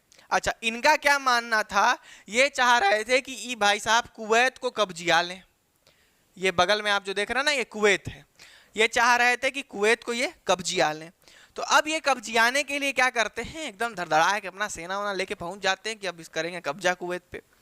तो अब देखिए यहाँ पर सीन क्या होता है कि इराक के जो मोहम्मद आपके ये हुसैन हैं, सद्दाम हुसैन, ये घुस जाते हैं कुवैत में कब्जा करने के लिए। तो देखो, ऑटोमेटिक है कि जो बरियार रहता है, अगर आपसे बाजाबाजी कर ले तो भाई जो कमजोर का रहेगा वो कहेगा ना कि हम अपने भैया को बुला के लेके आएंगे, अपने बाबू को बुला के लेके आएंगे, ये करेगा ही करेगा। तो ठीक इसी हाल में क्या करते हैं, कुवैत बोलते हैं यूएस से। अब देखते हैं कुवैत कह रही यार ये तो आ रहा है, हमको मार देगा। तो कुवैत पकड़ते हैं, यूएस के यहाँ पहुँचते हैं, सट्ट से बोलते हैं यूएस भैया हमें यार बचाए लो, देखो ये मारने आ रहा है हमको। तो यूएस बोलते हैं अच्छा तेल दीजिए तो खेल दिखाते हैं आपको। तो बोलते हैं कि आधा तेल हमको दे दीजिए अपने यहाँ का। तो फिर बचाने वचाने आते हैं। तो ऐसा डील विल सेट हुआ। फिर होता है कि आगे की कहानी देखिए। फिर इसमें यूएन जो है एंट्री करता है। अब क्या करेगा, यूएन यहाँ पर आता है और सद्दाम हुसैन को वार्निंग देता है कि देखो भैया तुमको एक डेट दे रहे हैं। क्या दे रहे हैं? एक डेट हम दे रहे हैं, इस डेट से पहले आप अपना आर्मी वहां से निकाल लीजिए, नहीं तो हम लोग घुसेंगे तो फिर आपको दिक्कत हो जाएगा। ये वाला कहानी अब स्टार्ट होता है, ठीक है। पूरा का पूरा गल्फ वॉर यहीं से स्टार्ट होता है। सद्दाम हुसैन चाहता है कुवैत पे कब्जा कर लें, सब ऑयल का खेल है। अच्छा, ऑयल रिसोर्स का सब खेल है। अब देखिए सिस्टम कैसे होता है। अब ये घुसता कब है? सद्दाम हुसैन आपका इराक से लेकर के कुवैत में घुसता है 2 अगस्त 1990 को। 2 अगस्त 1990 को धड़ाम से अपना घुस जाते हैं सद्दाम हुसैन आर्मी और में लेकर के कि अब कुवैत को करेंगे कब्जा। 5 दिन बाद कुवैत यूएन से अपना बातचीत करता है, बोलता है थोड़ा सा बचाओ यार, फंसे हुए हैं। तो 5 दिन बाद यूएन यहाँ पर इनको वार्निंग भेजता है, ठीक है, कि नहीं ऐसा मत करिए, आपको हम एक समय दे रहे हैं। वो समय कौन सा है? वो बोलता है कि आप जो है 15 जनवरी 1991 तक आपको समय दे रहे हैं, आप अपनी पूरी आर्मी को बाहर निकाल लीजिए, नहीं तो उसके बाद हम फिर डायरेक्ट वॉर करेंगे आपसे। इसको जो है हुसैन नज़रअंदाज कर देते हैं। सद्दाम बोलते हैं अपने भौकाल में टाइट है, कब्जा वब्जा कर लेंगे। अब देखिए यहाँ पर अब यूएन इसको जब नॉर्मली रिजेक्ट कर देते हैं तो यूएन क्या करता है, सब लोग को बोलता है कि ये भैया हम जा रहे हैं, देखो ये परेशान कर रहा है, इसको जा रहे हैं वहाँ से भगाने, और कोई लोग आएगा। तो टोटल 34 नेशन के एकदम आर्मी में आते हैं, सोल्जर आते हैं, और वहाँ से फिर उन लोगों को एकदम धय के धुन देते हैं, भगा देते हैं कुवैत से। इसकी अब कहानी समझते हैं। देखिए आपका सिस्टम होता है 2 अगस्त 1990 को इराक कुवैत में घुस जाता है, बोलता है कि आज हम कब्जा करेंगे। कौन था उसका लीडर? डिक्टेटर सद्दाम हुसैन था। सद्दाम हुसैन कह रहा था कि यार इराक जो है ना हमारे अंडर है, इराक ये कुवैत जो है इराक का ही भाग है, इराक में ही रहेगा। क्यों? क्योंकि ऑयल रिसोर्सेस थी और तेल के सब प्यासे थे वहां पर। अब देखिए यूएन में जब बात पता चली तो उसने सद्दाम हुसैन को वार्निंग दिया कि 15 जनवरी 1991 तक तुमको समय है, अपना आर्मी बाहर निकालो, नहीं उसके बाद हम घुसेंगे तो फिर तुम्हें दिक्कत होगा। ये नज़रअंदाज कर देता है। तो अब जो है 2 ऑपरेशन लॉन्च किया जाता है, इसी को गल्फ वॉर कहते हैं। 2 ऑपरेशन लॉन्च किया जाएगा। पहला जो ऑपरेशन लॉन्च किया जाता है इसका नाम है ऑपरेशन डेजर्ट शील्ड। अब देखिए यार कहीं दूसरे देश में लड़ना है, अब बचाना भी है, यहाँ पर किसको बचाना है? कुवैत को बचाना है। अब उसका क्या भैया, कुवैत पे कब्जा करने चला है तो हो सकता है अगल बगल वालों को भी कब्जा कर ले, दिक्कत कर ले। तो सबसे पहले शील्ड ऑपरेशन चलाया जाता है। शील्ड मतलब समझते हैं ना, सुरक्षा कवच। कि पहले ये क्या करते हैं, एकदम बाउंड्री वाउंड्री बना करके सबको एकदम सुरक्षित टाइप करते हैं। तो ऑपरेशन शील्ड चलता है इस पूरे इलाके में, ताकि और भी जगहों को जो है अच्छे से कब्जा कर लिया जाए। अब समझिए ध्यान से, तो क्या होता है, ऑपरेशन डेजर्ट सीज तुरंत चलने लगता है आपके, मतलब समझ रही है कि ये इराक कुवैत में घुसे ठीक 5 दिन बाद। कितने दिन बाद? 5 दिन बाद आपके 7 अगस्त से ये ऑपरेशन शील्ड चलने लगता है। ये सारे एरिया को पूरा जो है एकदम कब्जा मतलब शील्ड जैसा बनाया जाने लगता है। ठीक है, 5 दिन बाद 7 अगस्त को एक तरीके से 34 नेशन के आर्मी जो है इसमें पार्टिसिपेट करते हैं, ताकि इनको रक्षा कर सके और इस कुवैत को जो है आज़ादी दिलवा सके इससे, आपके इराक से। अब देखिए होता क्या है कि मोहम्मद जो है, अरे आपकी जो सद्दाम हुसैन है, इसको नज़रअंदाज करते रहते हैं। तो चूंकि 15 जनवरी का डेट दिया गया था, ये भाई साहब पीछे नहीं हटे, तो ठीक इसके बाद दूसरा ऑपरेशन लॉन्च किया जाता है जिसका नाम है ऑपरेशन डेजर्ट स्टॉर्म। ये 17 जनवरी 1991 से लेकर के 28 फरवरी 1991 तक 1 महीना लगातार चलता है, और यहीं पर इन लोगों को मार के एकदम लपेट दिया जाता है, भगा दिया जाता है। अब यहीं पर आप एक चीज समझिए कि यूएन क्या करता था कि इराक में मारने के लिए जो भी हमला कर रहा है एरोप्लेन से, चाहे जो भी कुछ कर रहा है, ये फ्लाइट कहाँ से करता था? सऊदी अरेबिया से करता था। अब इसकी कहानी हम आपको आगे कहीं जोड़ेंगे, ठीक है। तो ये फ्लाइट वगैरह कहाँ से कर रहा है, उड़ कहाँ से रहा है? आपके सऊदी अरेबिया से उड़ करके जाके इराक को धो रहा है, ताकि इधर से भाई कुवैत को भी मतलब एक तरीके से पूरा का पूरा खाली किया जा सके। अब इसके आगे का सीन देखिए, तो होता क्या है, ऑपरेशन डेजर्ट स्टॉर्म जब भाई साहब जनवरी तक नहीं मानते हैं, तो फिर ऑपरेशन डेजर्ट स्टॉर्म चलाया जाता है। टोटल 34 नेशन की आर्मी इकट्ठा होती है, टोटल 6,60,000 सैनिक इकट्ठा होते हैं और घुसते हैं वहां पर उन लोग को खेदने के लिए और इसको बचाने के लिए आपके कुवैत को। तो क्या होता है, इसको इराक को ये लोग जो है मिलकर के हरा देते हैं, और इसी को कहा जाता है पहला गल्फ वॉर। समझ रहे हैं? यानी कि डेजर्ट स्टॉर्म ये जो है यहाँ पर लॉन्च कर दिया गया है। अब ये जा करके खूब मारा मारी, बमसा बमसी, एकदम जो है भयंकर तरीके से खूब लड़ाई उड़ाई हुआ, झगड़ा उगड़ा हुआ, और फाइनली जाकर के कुवैत को ये लोग आज़ादी दिलवा देते हैं, कुवैत को आज़ाद कर देते हैं। और इसी ऑपरेशन डेजर्ट स्टॉर्म को क्या कहा जाता है? आपका फर्स्ट गल्फ वॉर कहते हैं। तो इसको आप ध्यान में रखिएगा। तो गल्फ वॉर की बहुत ही सिंपल सी कहानी है, ठीक है। आपका सद्दाम हुसैन चाहते थे कि कुवैत को कर लें कब्जा, ठीक है। 2 अगस्त को घुस जाते हैं कुवैत में धड़धड़ाए के कि अब आज तो नहीं छोड़ेंगे तुमको, तुम हमारे में आ जाओ, और फिर कब्जा कर लेते हैं। कुवैत बोला कि ना यार ना, हम तो नहीं आएंगे तुम्हारे में।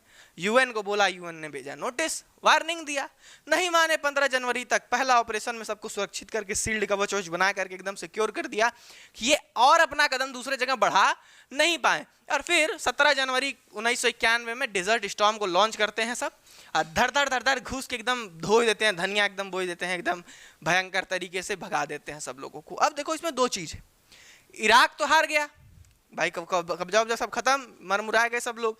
इसके बाद क्या होता है, इस फर्स्ट गल्फ वॉर को, यहीं से यही है फर्स्ट गल्फ वॉर। अब डेजर्ट ऑपरेशन डेजर्ट स्टॉर्म को फर्स्ट गल्फ वॉर भी बोला जाता है। इसी ऑपरेशन डेजर्ट स्टॉर्म को, इसी फर्स्ट गल्फ वॉर को कंप्यूटर वॉर भी बोला जाता है, और इसी गल्फ वॉर को वीडियो गेम वॉर भी बोला जाता है। Computer war, video game war, ये क्या है? तो अब आप बात को समझिएगा। ये सद्दाम हुसैन जो छेड़खानी किए और फिर ठोका गए ना, इस पूरे सिस्टम को कहते हैं गल्फ वॉर। इराक ने कुवैत पे हमला किया, यूएन अपने 34 नेशन के 6,60,000 आर्मी लोगों को लेकर के धड़धड़ा के घुसता है, मार के एकदम धनिया बो देता है और आज़ाद करवाता है। ये पूरा सिस्टम गल्फ वॉर कहलाता है, और ऑपरेशन का नाम याद रखना, डेजर्ट स्टॉर्म। इसी को 3 नाम से जाना जाता है, operation desert storm, first gulf war, computer war और वीडियो गेम वॉर। तो फर्स्ट वर्ल्ड वॉर, अरे फर्स्ट गल्फ वॉर तो हम समझ गए, डेजर्ट स्टॉर्म तो ऑपरेशन का नाम था। कंप्यूटर वॉर और वीडियो गेम वॉर क्यों कहा जाता है? देखो, कंप्यूटर में जब आप गेम खेलते हैं, अब आप इधर से ध्यान से देखिए, सारा सिस्टम, अब जैसे देख रहे हैं ना, निशाना लगाया कि 2 से मार दिया जा रहा है। उस समय यूएस के पास बहुत ही मॉडर्न मिसाइल थी, जहां से कि एक निशाना लगाए, दाग दिए, तुम जगह जाके लगना है। जैसे वीडियो गेम खेलते हैं ना, कंप्यूटर खेलते हैं ना, एकदम सटीक निशाना लगाते हैं।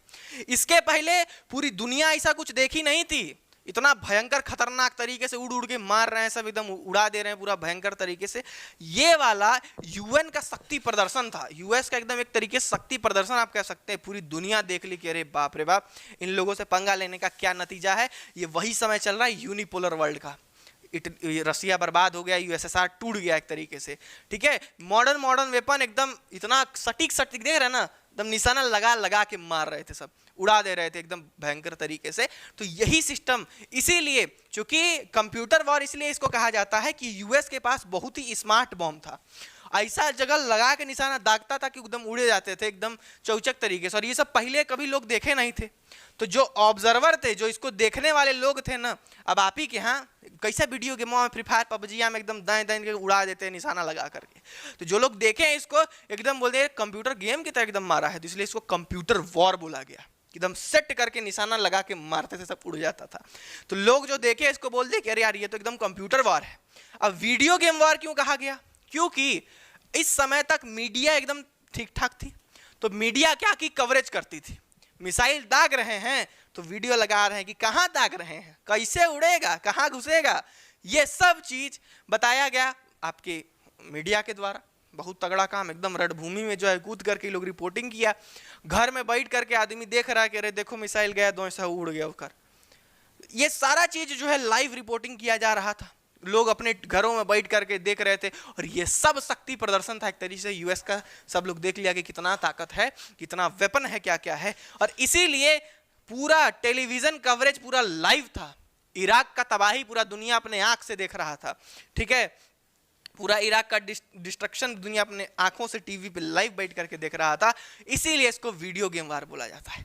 अंत में डेजर्ट स्टॉर्म खाली 1 महीना चला, एकदम उड़ा के रख दिया इन लोगों को भयंकर तरीके से, क्योंकि बोला ही था यूएन ना, निकाल लो शांति से वहां से अपने आर्मी को, नहीं तो हम घुसेंगे तो फिर तुम्हारा तबाह करके छोड़ेंगे। नहीं माने सद्दाम हुसैन, गए ले बीते पूरा। और इसी को कंप्यूटर वार, फर्स्ट वर्ल्ड गल्फ वार, और उसके बाद आपका वीडियो गेम वार भी कहा जाता है, ऑपरेशन डेजर्ट स्टॉर्म भी कहा जाता है, इसको ध्यान में रखिएगा।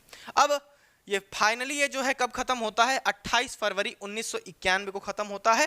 इसके कुछ नाम, computer war, video game war, operation desert storm. क्यों किया गया? इस ऑपरेशन का नाम था वीडियो गेम वॉर क्योंकि लाइव कवरेज चल रहा था, कंप्यूटर वॉर क्योंकि सेट करके दो से उड़ा दे रहा था कंप्यूटर की तरह, कंप्यूटर वॉर क्योंकि मॉडर्न बॉम्ब का इस्तेमाल किया गया था।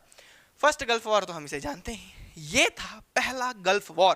अब आप समझिए आपका गल्फ क्या है, ये पूरा गल्फ में सबसे पहला वॉर जो आप देखते हैं वो इराक और कुवैत के चक्कर में होता है। तुमसे आज भी अभी देखो, एक चीज को बार बार हम पढ़ते हैं, हम जानते हैं, इसीलिए हम आपको समझा रहे हैं कि इराक और कुवैत वाला वॉर को फर्स्ट गल्फ वॉर कहते हैं। कोई आपसे पूछे, देखिए कैसे बताइएगा एकदम आराम से। देखो भैया, फर्स्ट गल्फ वार हुआ सद्दाम हुसैन की वजह से। ये क्या किया कि इराक का डिक्टेटर था, गया कुवैत को कब्जियाने। 2 अगस्त 1990 को गया कब्जियाने के लिए।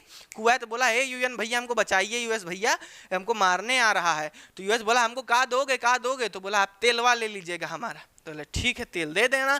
तो इस वजह से यूएन उनको वार्निंग भेजा कि ऐसा है इराक भाई साहब, आप जो है वहां से निकलिए, नहीं तो 15 जनवरी 1991 तक समय दे रहे हैं, उसके एक दिन भी गिरसी हुआ ना तो हम घुस करके आपको मारेंगे, एकदम इराक को तबाह कर देंगे। नहीं माने सद्दाम हुसैन, बोले हट, तो घुस गए सब लेकर के। 2 ऑपरेशन चलाए। पहला ऑपरेशन सबको सुरक्षा एकदम डेजर्ट सील्ड, इससे क्या किया गया, सबको एकदम बढ़ा दिया गया कि और दूसरे जगह उसको बर्बादी ना किया जा सके। इसके बाद दूसरा ऑपरेशन 17 जनवरी 1991 को एकदम चापते हैं सब, डेजर्ट स्टॉर्म के नाम से, ऑपरेशन के नाम से। घुस करके 34 कंट्री के 6,60,000 आर्मी वाले बंदे मिल करके घुसते हैं और बैंड बजा देते हैं आपके पूरे इराक का। और खत्म कब होता है? 28 फरवरी 1991 में। इसको desert storm, first gulf war, computer war, video game war. Computer war क्योंकि सेट करके मारा, वीडियो गेम वॉर क्योंकि लाइव चल रहा था। इतना बोल दिए, गल्फ वॉर पहला खत्म। ठीक, यही था आपका टॉपिक पहला गल्फ वॉर के बारे में। ठीक है, ये देखो स्टोरी हम बहुत ही आराम से स्टोरी लिख दिए थे कि इराक के डिक्टेटर सद्दाम हुसैन ने नेबरिंग कंट्री कुवैत पे हमला कर दिया, यहीं से गल्फ वॉर स्टार्ट हो गया। यूएन ने वार्निंग दिया, हुसैन भाई साहब नहीं माने तो खेला हो गया। इसी खेला को कहते हैं फर्स्ट गल्फ वॉर। तो फटाफट से मित्र मेरे एक बार अपने से बोलो, ये सारी चीजों को अपने से मन में दोहराओ कि पिक्चर तुमको क्लियर हुआ। इराक और कुवैत के लड़ाई झगड़ा को ही जो है क्या कहते हैं? फर्स्ट गल्फ वॉर कहते हैं। इसको फटाक से नोट कर लो। अब ये देखो, ये लाइन खींचा है, एक पिक्चर तो तुमको दिखाए कुवैत और इराक का, जिसको फर्स्ट गल्फ वॉर कहा गया। इसके बाद जो दूसरा पिक्चर दिखाने वाले हैं ना, वो आपके अफगानिस्तान का है ना। एडेड टॉपिक है, गल्फ वॉर एडेड टॉपिक था, बता दिए। इसके बाद अफगानिस्तान वाला जो है एडेड टॉपिक है, उसको बताएंगे, वो भी जबरदस्त है, जबरदस्त है। पहले इसको नोट करिए, फिर हम आपको आगे बताते हैं। तो गल्फ वॉर का चर्चा यहाँ पर हो गया। अब आपको आगे लेकर के चलते हैं। अभी तक आप देखें कहाँ पर, आप ये इराक और ईरान के सिस्टम में अभी तक थे। अब आपको यहाँ से थोड़ा सा उड़ा करके बगलिए में अफगानिस्तान है, वहां लेकर के चलते हैं और आपको पूरा का पूरा कहानी अफगानिस्तान का बताते हैं, क्योंकि अगला टॉपिक जो हमारा है वो अफगानिस्तान का है। अब देखो, अफगानिस्तान का कंडीशन बहुत ही ज्यादा क्रिटिकल है, ठीक है, बहुत उलझा सुलझा है। असल में क्या है ना कि आपको अगर अफगानिस्तान के बारे में हमको पढ़ना है कि वहां पर कितना सारा युद्ध हुआ, जो भी क्राइसिस वगैरह हुआ, उसके बारे में हमको पढ़ना है। अब अफगानिस्तान का पूरा सिस्टम अलग, एक तरीके से देखिए तो अफगानिस्तान में बहुत लोग कब्जा किए। अफगानिस्तान अगर आपको इतिहास पढ़ना है तो इतिहास बहुत पुराना एक तरीके से है, कुल पहले के ज़माने में बहुत सारा एंशिएंट टाइम से ही उसको कब्जा करते आ रहे हैं आदमी लोग, लेकिन अब प्रॉपर तरीके से कब्जा में वो नहीं आया। अंत न अंत कहीं ना कहीं लीडरों को जो है वापस वहाँ से जाना पड़ता है। अब हमको अफगानिस्तान का पूरा एकदम पीछे से कहानी नहीं समझना है, ठीक है। हमको ये सारा सिस्टम समझने के लिए, अब जैसे देखिए, अब अफगानिस्तान में तालिबान के बारे में सुन लेते हैं कि तालिबान का क्या सिस्टम है, हमको पता नहीं तालिबान के बारे में है क्या वो सारी बातें अब आप इस जो है टॉपिक में अफगानिस्तान के जीरो से लेकर के एवरीथिंग 2022 तक का सारा सिस्टम समझ जाएंगे। अच्छा, अभी आप माहौल, जिस माहौल में आप अभी पढ़ाई कर रहे हैं, ये माहौल था आप डिसइंटीग्रेशन वाला समय, यानी कि 1991 वाला समय है। इससे खाली आपको 100 साल पहले की इतिहास में हम ले चलेंगे अफगानिस्तान को अच्छे से समझने के लिए, तो बस 100 साल पीछे जाते हैं, ठीक है। तो कहानी स्टार्ट करते हैं।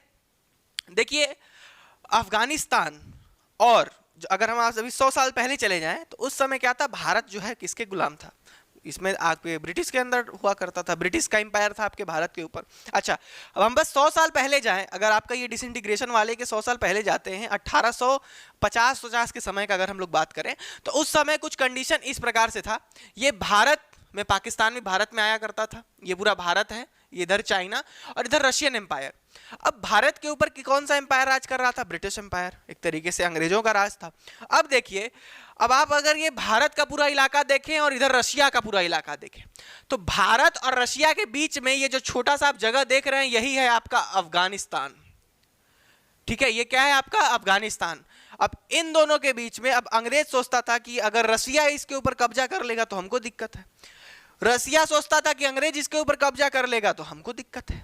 अभी रसिया और अंग्रेज के चक्कर में अफगानिस्तान पिसता है। कब?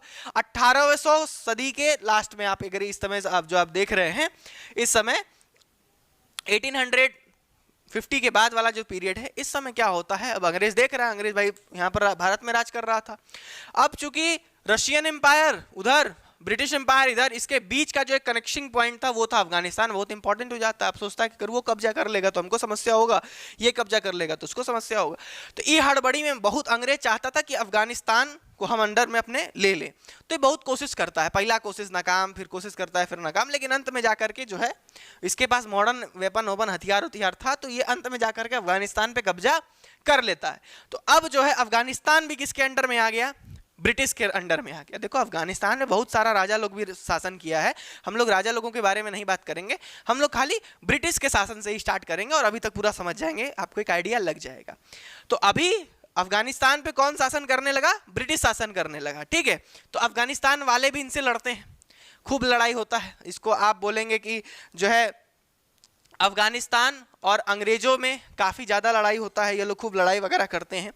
अब फाइनली मतलब काफ़ी ज़्यादा प्रयास होने के बाद, चूंकि ये लोग चाहते थे कि हमको भाई अंग्रेजों से आज़ादी मिल जाए, तो फाइनली एकदम लास्ट में जा कर के अंग्रेज का शासन हटाने के लिए लोग लड़ाई लड़ते हैं, काफ़ी सारा युद्ध होता है, और फाइनली 19 अगस्त 1919 में, किस समय, 19 अगस्त 1919 में जा करके अफगानिस्तान पूरा तरीके से फ्रीडम पा जाता है, एकदम पूरी तरीके से फ्री हो जाता है। फिर ब्रिटिश का कोई उस पर रूल समस्या नहीं था। तो हम ब्रिटिश के एम्पायर से वहाँ का कहानी स्टार्ट कर रहे हैं। अंग्रेज वहाँ पर गया, शासन किया कि भाई इसको कब्जिया लेते हैं, कब्जिया भी लिया, वहाँ के लोग उससे लड़े, उसको भगाने का कोशिश की और भगाए, अंत में जाकर के जिनको फ्रीडम मिल गया 19 अगस्त 1919 में।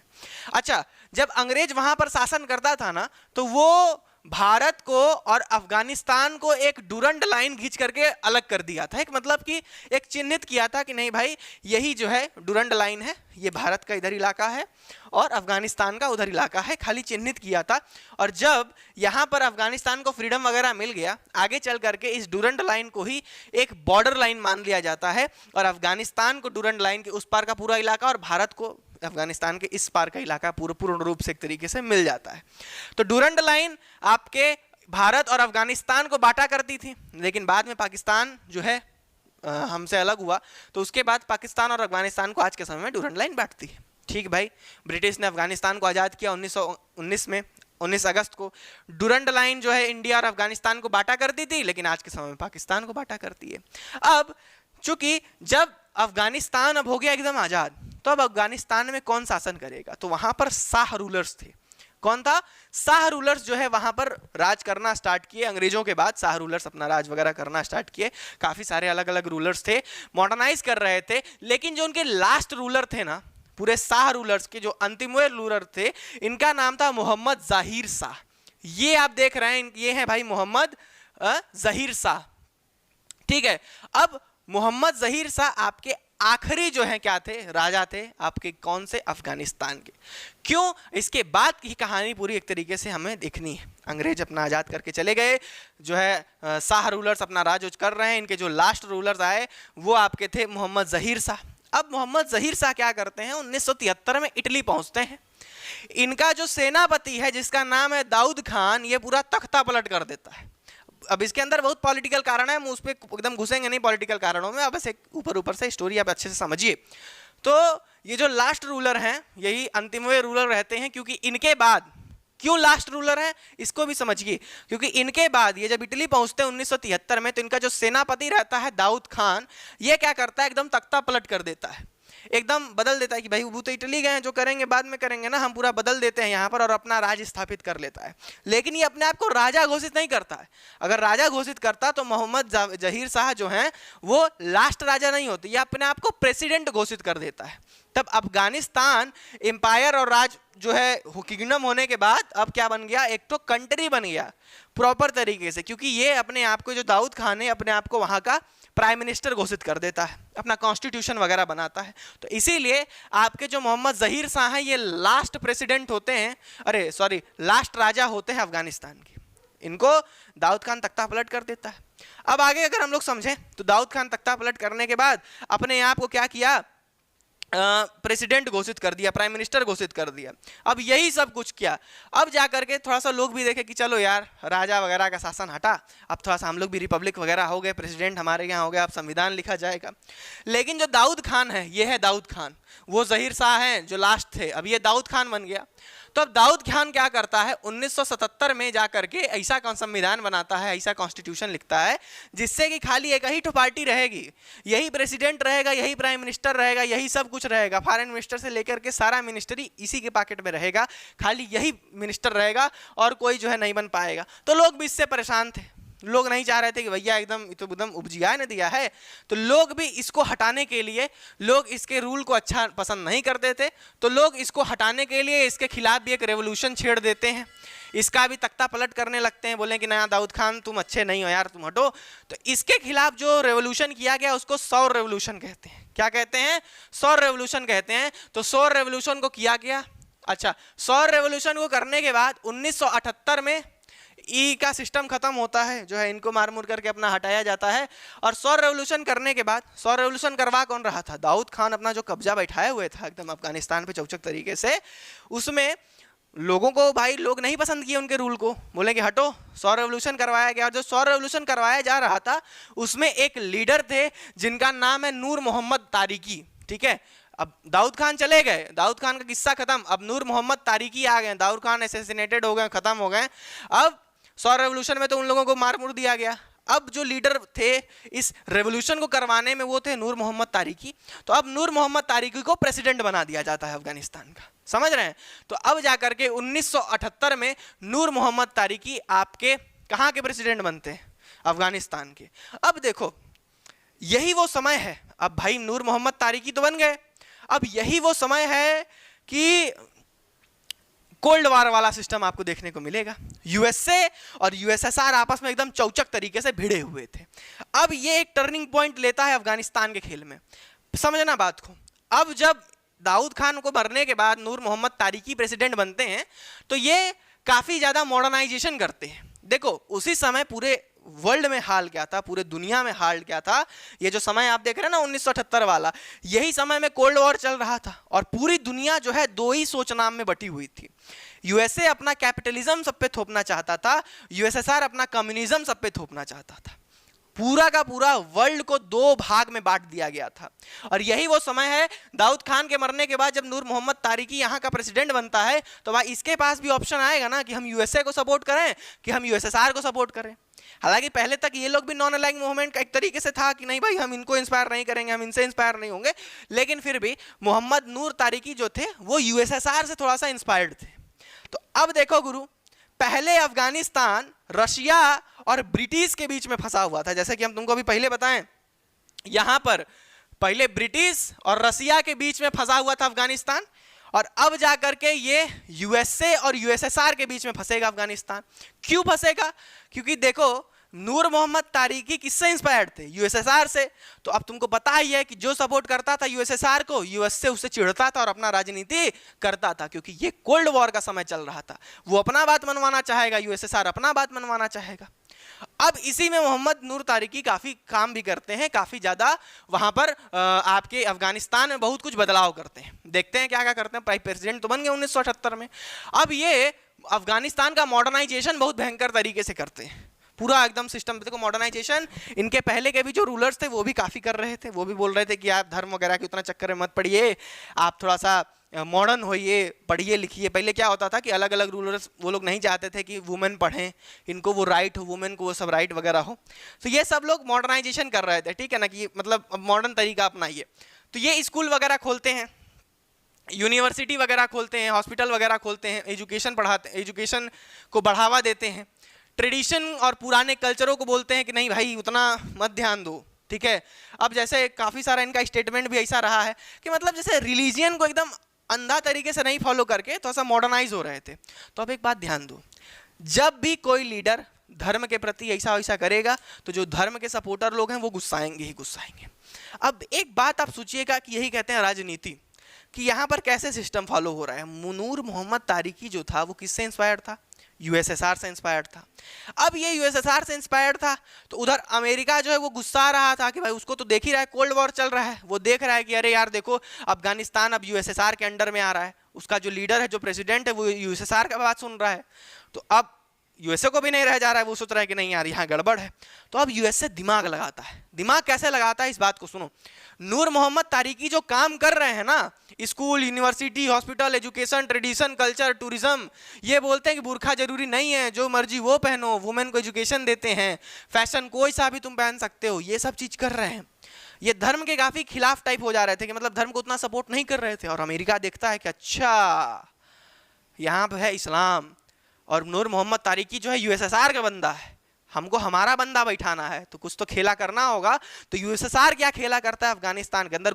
झूठ है, न यूएसएसआर को यहाँ से कुछ लेना देना, न यूएसए को यहाँ पर कुछ लेना देना, लेकिन खाली खुनूस में कि तुम हमको सपोर्ट करोगे कि उसको सपोर्ट करोगे, उसको सपोर्ट करोगे तो लो अभी तुमको धुन देंगे। बस ई वाले भावना की वजह से यूएसएसआर यहाँ पर नूर मोहम्मद तारिकी इनसे इंस्पायर्ड था, ये सब फलान ने काम कर रहा था, थोड़ा सा रिलीजियस के खिलाफ हो गया।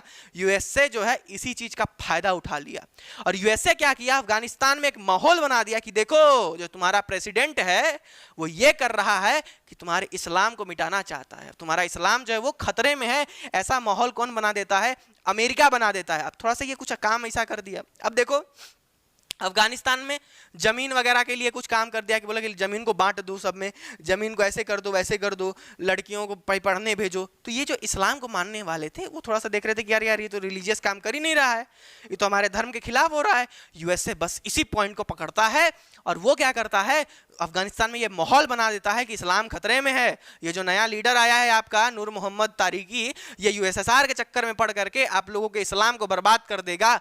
और अब जा करके यहाँ पर यूएसए मुजाहिदीन लोगों को पैदा करता है, मुजाहिदीन बना देता है कि अब पूरा का पूरा माहौल कैसा बनाया जा रहा है आपके अफगानिस्तान में कि इस्लाम खतरे में है। तो इस्लाम को जो सपोर्ट करने वाले हैं, जो धर्म के नाम पे लड़ने वाले हैं, इनको कहा जाता था मुजाहिदीन। अब मुजाहिदीन बनने लगे अफगानिस्तान में। अब ये किससे लड़ेंगे? आपकी इस जो नूर मोहम्मद तारिकी है इसी के खिलाफ ना लड़ेंगे। और यूएसए है वो क्या करता था, सपोर्ट करता था इन मुजाहिदीनों को कि तुम इसको हटाओ, यूएसएसआर का ही जो है सपोर्ट कर रहा है, इसके खिलाफ लड़ो। तो अब देखो कहानी सुनो क्या होता है। तो भाई साहब सीन तो ये था, ये बहुत ज्यादा मॉडर्नाइजेशन कर रहे हैं। अब यूएसएसआर और यूएसए के लड़ाई में ये भाई साहब पड़ गए, अफगानिस्तान फंस गया। ये लगा मुजाहिदीन बनाने, बोल फैला दिया कि इस्लाम खतरे में है, और सब मुजाहिदीन इसके लिए लड़ने मरने के लिए तैयार कि अरे धर्म के नाम पे एकदम लड़ेंगे। ये वाला माहौल आ गया, पैसा रुपया ट्रेनिंग वगैरह, ट्रेनिंग पाकिस्तान में दिलवा देता था मुजाहिदीनों को, पैसा बंदूक सब कुछ देता था कौन, यूएसए। किस लिए, खाली इस बात के लिए कि ये लोग यूएसएसआर को सपोर्ट, मतलब यूएसएसआर के प्रभाव में ना आ जाए, यूएसएसआर के प्रभाव में ना आ जाए, हमारे प्रभाव में रहें। इस चिढ़न की वजह से यूएसए इसमें एंट्री किया, नहीं तो उसका क्या मतलब था। अब यहाँ पर धर्म का एक एकदम रिलीजन को एक इस्तेमाल करता है और यहाँ पर ये बाव छेड़ देता है। अच्छा एक चीज और कि आपका जो नूर मोहम्मद तारिकी यहाँ के, आपके यहाँ के जो प्रेसिडेंट हैं, इनका जो फॉरेन मिनिस्टर थे, ये इनके जो आपके फॉरेन मिनिस्टर हैं, ये हफीजुल्लाह अमीन, ये जो आप देख रहे हैं ये आपके हफीजुल्लाह अमीन हैं, ये हैं फॉरेन मिनिस्टर वहाँ के। ये फॉरेन मिनिस्टर जाकर के हाथ मिला लेते हैं अमेरिका से। अब इस सीन को समझिए कि कितना बड़ा यहाँ पे राजनीति हो रहा था। यूएसए क्या किया, एक तो सबसे पहले ये जान रहा है कि जो आपके नूर मोहम्मद तारिकी जो प्रेसिडेंट हैं, ये यूएसएसआर के सपोर्ट कर रहे हैं, यूएसएसआर का बात मान रहे हैं, जिसको यूएसए पसंद नहीं कर रहा था। तो सबसे पहला काम क्या किया, मुजाहिदीन लोगों को एक्टिव किया कि देखो भाई इस्लाम तुम्हारा खतरे में है और वहां पर ये लड़ाई लड़ो, इस सबको मार मुर के हटाओ। पहली राजनीति तो यहाँ खेल गया। दूसरी राजनीति क्या खेल गया कि इनका जो फॉरेन मिनिस्टर था, जिसका नाम था हफीजुल्लाह अमीन, ये यूएसए के सपोर्ट में आ गया। यूएसए इसको भाई एकदम मीटिंग वीटिंग करवा करके अपने तरफ कर लिया। तो अब फॉरेन मिनिस्टर ही यूएसए के सपोर्ट में है। अब ये लोग क्या करते हैं, मिल करके नूर मोहम्मद तारिकी को इस हफीजुल्लाह अमीन द्वारा मरवा देते हैं। यानी कि जो फॉरेन मिनिस्टर है, यूएसए फॉरेन मिनिस्टर को संपर्क में लाता है, पैसा देता है, हर एक चीज देता है और कहता है कि भैया नूर मोहम्मद तारिकी को निपटाओ। और नूर मोहम्मद तारिकी को निपटाने के बाद ये बन जाता है आपके वहां का प्रेसिडेंट, जिसका नाम है हफीजुल्लाह अमीन।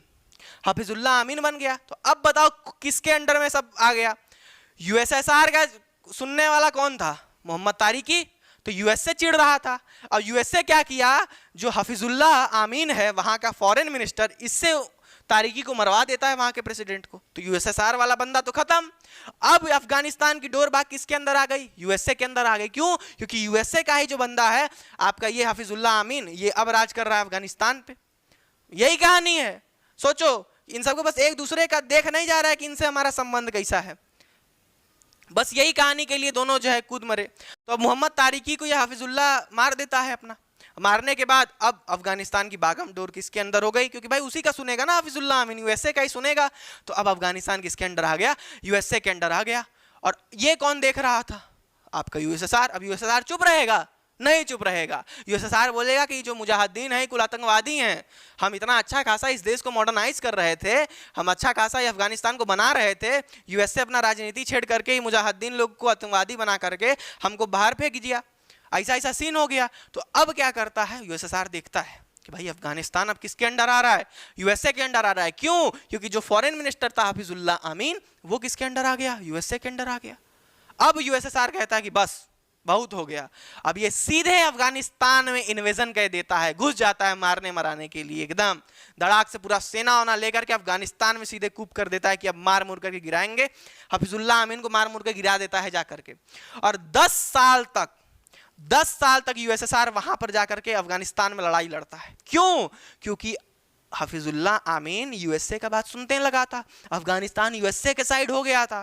तो यूएसएसआर नहीं देख पाया, यूएसएसआर घुसा एकदम अफगानिस्तान में घुस गया 1779 में धड़धड़ा करके, और 1779 नहीं जी 1979 में घुस गया एकदम अफगानिस्तान में और 10 साल तक लड़ा। अब देखो सिस्टम, अमेरिका क्या कर रहा था, अमेरिका देखा कि अच्छा यूएसएसआर घुस रहा है, ये मुजाहिदीन के अलावा वहाँ के जो स्टूडेंट्स थे ना, स्टूडेंट्स को भी भड़का रहा था कि देखो, मतलब जब मोहम्मद तारिकी थे ना मॉडर्नाइजेशन कर रहे थे तो अमेरिका मुजाहिदीनों को बुलाया, और दूसरा स्टूडेंट को भी वहाँ पर जो है भड़काने लगा कि देख भाई तुम्हारा इस्लाम खतरे में है, ये ले बीतेगा। तो वहाँ के स्टूडेंट लोगों को उस लैंग्वेज में कहते हैं तालिब्स। क्या कहते हैं, तालिब्स कहते हैं। और तालिब का ही एक लीडर रहता है जिसका नाम था उमर। बात को समझना, बहुत सिंपल सी कहानी है। तो यूएसएसआर जब एंट्री कर लेता है तो यहाँ पर इन लोगों का उम्र जो है वो भी एक भाई तालिबान बन गया। तालिबान वही स्टूडेंट वाला गैंग था। स्टूडेंट लोग को कौन भड़काया था? अमेरिका भड़काया था, क्योंकि आपका इस्लाम खतरे में है, तुम लोग इसके खिलाफ लड़ना स्टार्ट करो। तो स्टूडेंट लोग भी लड़ना स्टार्ट कर दिए और स्टूडेंट लोग को ही तालिब कहा जाता था। और आगे चल करके ये जो स्टूडेंट इस्लाम के लिए लड़ रहे थे, धर्म के लिए लड़ रहे थे, इन्हीं को कहा गया, उन्हीं स्टूडेंट को तालिबान कहा गया, जो कि इसके खिलाफ लड़ रहे थे। अब सुनो, अब यूएसएसआर के खिलाफ लड़ने के लिए वहां पर कितने लोग थे? 2 लोग थे। एक तो भाई अमेरिका ने जो मुजाहिदीन बनाए थे वो मुजाहिदीन था, और ये तालिबान वाला जो सिस्टम था तालिबान था। तो अब तालिबान और मुजाहिदीन मिल करके यूएसएसआर से बमचिक लड़ाई लड़ते हैं 10 साल तक। क्यों? क्योंकि यूएसएसआर तो घुस न गया अफगानिस्तान में कब्जा करने के लिए 1979 के बाद। जैसे ही वो नूर मोहम्मद तारिकी को मार दिया, ये आपका हफीजुल्लाह अमीन, यूएसएसआर तुरंत घुस गया कि अरे यार तुम तो कम्युनिज्म को खत्म कर रहे हो, हम नहीं खत्म होने देंगे। घुस गया लड़ाई लड़ने के लिए। अब अमेरिका ओरिजिनल चाल चलता है गुरु। ये यूएसएसआर का बहुत बड़ा गलती था, क्योंकि इससे ही एक प्रभाव पड़ता है उसके डिसइंटीग्रेशन में भी, कमजोर हो जाता है। क्योंकि अफगानिस्तान में सब पहाड़ वहाड़ पे लड़ने वाले बंदे हैं, अलग अलग जगह पर लड़ने वाले बनते हैं। पहाड़ी इलाका है, पहाड़ी इलाका पे उनका एयरफोर्स वगैरह काम नहीं करता था, हेलीकॉप्टर आता था लड़ने के लिए, यूएसएसआर का मारने के लिए। और अमेरिका क्या किया था कि हेलीकॉप्टर को उड़ाने वाला बंदूक दे दिया था अफगानिस्तान को, ये तालिबान और मुजाहिदीनों को। अब ये सब क्या करते थे? खूब मार के गिरा रहे हैं यूएसएसआर के आर्मी को। तो यूएसएसआर 10 साल तक लड़े तालिबान और मुजाहिदीन मिल करके। क्यों? देखो, पैसा अकूत दे रहा था यूएसए, क्योंकि मारो यूएसएसआर वालों को। ट्रेनिंग पाकिस्तान दिलवा रहा था यूएसए से, मतलब यूएसए पाकिस्तान से इन सबको ट्रेनिंग दिलवा रहा था। तो यूएसए ही सपोर्ट कर रहा है, पैसा से, ट्रेनिंग से, बंदूक से, सारे हथियारों से सपोर्ट कर रहा था कि खेदो यूएसएसआर वालों को एकदम दबा करके बाहर। क्यों? क्योंकि यूएसएसआर और यूएसए के बीच में 36 का आंकड़ा था गुरु, कोल्ड वॉर का समय था उस समय। इसीलिए खूब फंडिंग दबा करके कर रहा है। अफगानिस्तान में 10 साल तक यूएसएसआर रही, लेकिन अंत में एकदम बुरा हाल करके जो है भगा दिए, सब हार गए अफगानिस्तान आपके यूएसएसआर वाले। और उसी समय ये तालिबान बहुत ज़्यादा जो है भयंकर रूप से लड़ी थी। जो आपका मुल्ला उमर जो करके था, वही तालिबान का लीडर था, और भयंकर तरीके से लड़ता है, भयंकर तरीके से लड़ाई लड़ता है। यही पूरी कहानी थी। ये कहानी कैसे मोड़ लेती है? देखो अभी आगे चल करके क्या होगा।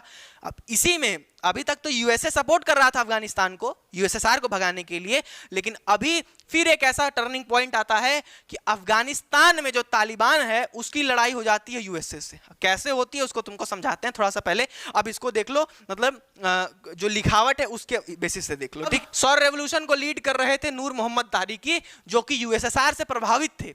तो ये प्रेसिडेंट बन गए, यूएसएसआर इनको सपोर्ट करता था। अब ये जाके बहुत ज्यादा मॉडर्नाइजेशन किए, स्कूल, यूनिवर्सिटी, फलाना ठिकाना खूब बनवाए।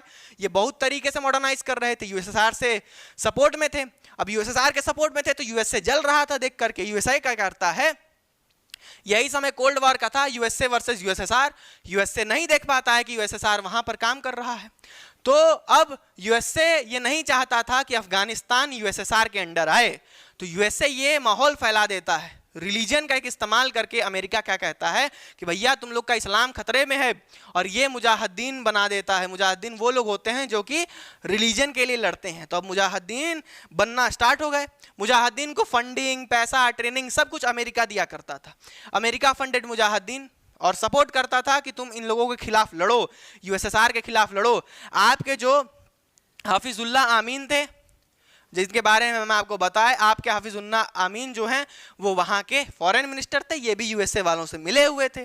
अब ये मिल करके जाते हैं, नूर मोहम्मद तारिकी को मार देते हैं, और अफगानिस्तान किसके अंडर में आ जाता है? यूएसए के अंडर में आ जाता है, क्योंकि यूएसए का ही चमचा वहाँ पर लीडर था। अब ये चीज़ यूएसएसआर को नहीं देख जाती है। अब आगे देखिए, तो इसका जो फॉरेन मिनिस्टर था हफीजुल्लाह अमीन, ये अमेरिका के फेवर में आ गया। इसने मॉडर्नाइजेशन एक्टिविटीज़ को बहुत बढ़ावा दिया। क्यों बढ़ावा दिया? ताकि जो धर्म के नाम पर लोग चिढ़ रहे हैं वो और भड़कें और भड़कें। ये भड़काने के लिए मॉडर्नाइजेशन बढ़ा दिया था।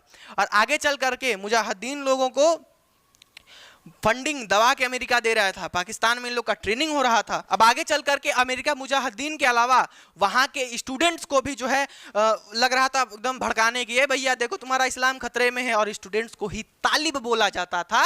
और यही स्टूडेंट के ग्रुप, यानी कि तालिब के ग्रुप, समझो स्टूडेंट को वहाँ की भाषा में तालिब कहा जाता है। तो यही स्टूडेंट के ग्रुप जब देख लेते हैं, इतना भर देता है अमेरिका ना कि नहीं भाई इस्लाम के लिए लड़ना, इस्लाम के लिए लड़ना, इस्लाम खतरे में है। और यही स्टूडेंट का ग्रुप आगे चल करके तालिबान के नाम से जाना जाता है और ये लोग इस्लाम के लिए लड़ना स्टार्ट करते हैं। अभी आगे कहानी देखिए। तो यही तालिब लोगों को जो है भड़का रहा था, स्टूडेंट लोगों को। अब आपके जो हाफिजुल्लाह हैं वो क्या करते हैं, नूर मोहम्मद तारिकी को उनके परिवार सहित उनको मार देते हैं। और अब अफगानिस्तान पे किसका रूल आ गया, यूएसए का। एक तरीके से भाई हाफिजुल्लाह का आ गया तो यूएसए का ही रूल आ गया। और चूंकि अफगानिस्तान अब यूएसए के अंडर में आ गया, ये यूएसएसआर बर्दाश्त नहीं कर सकता था, तो यूएसएसआर को रह नहीं गया और ये 25 दिसंबर 1979 में यूएसएसआर में 25 दिसंबर 1979 में घुस गया एकदम अफगानिस्तान में कि अब तुमको मार के गिरा देंगे। और अब कहानी सुनिए, यूएसएसआर घुसता है अफगानिस्तान में, घुसने के बाद जाकर के हाफिजुल्लाह को एकदम उड़ाता है, घुस गया 1979 में। 10 साल तक ये युद्ध करता है अफगानिस्तान में, सोचता है कि हम जीत जाएंगे।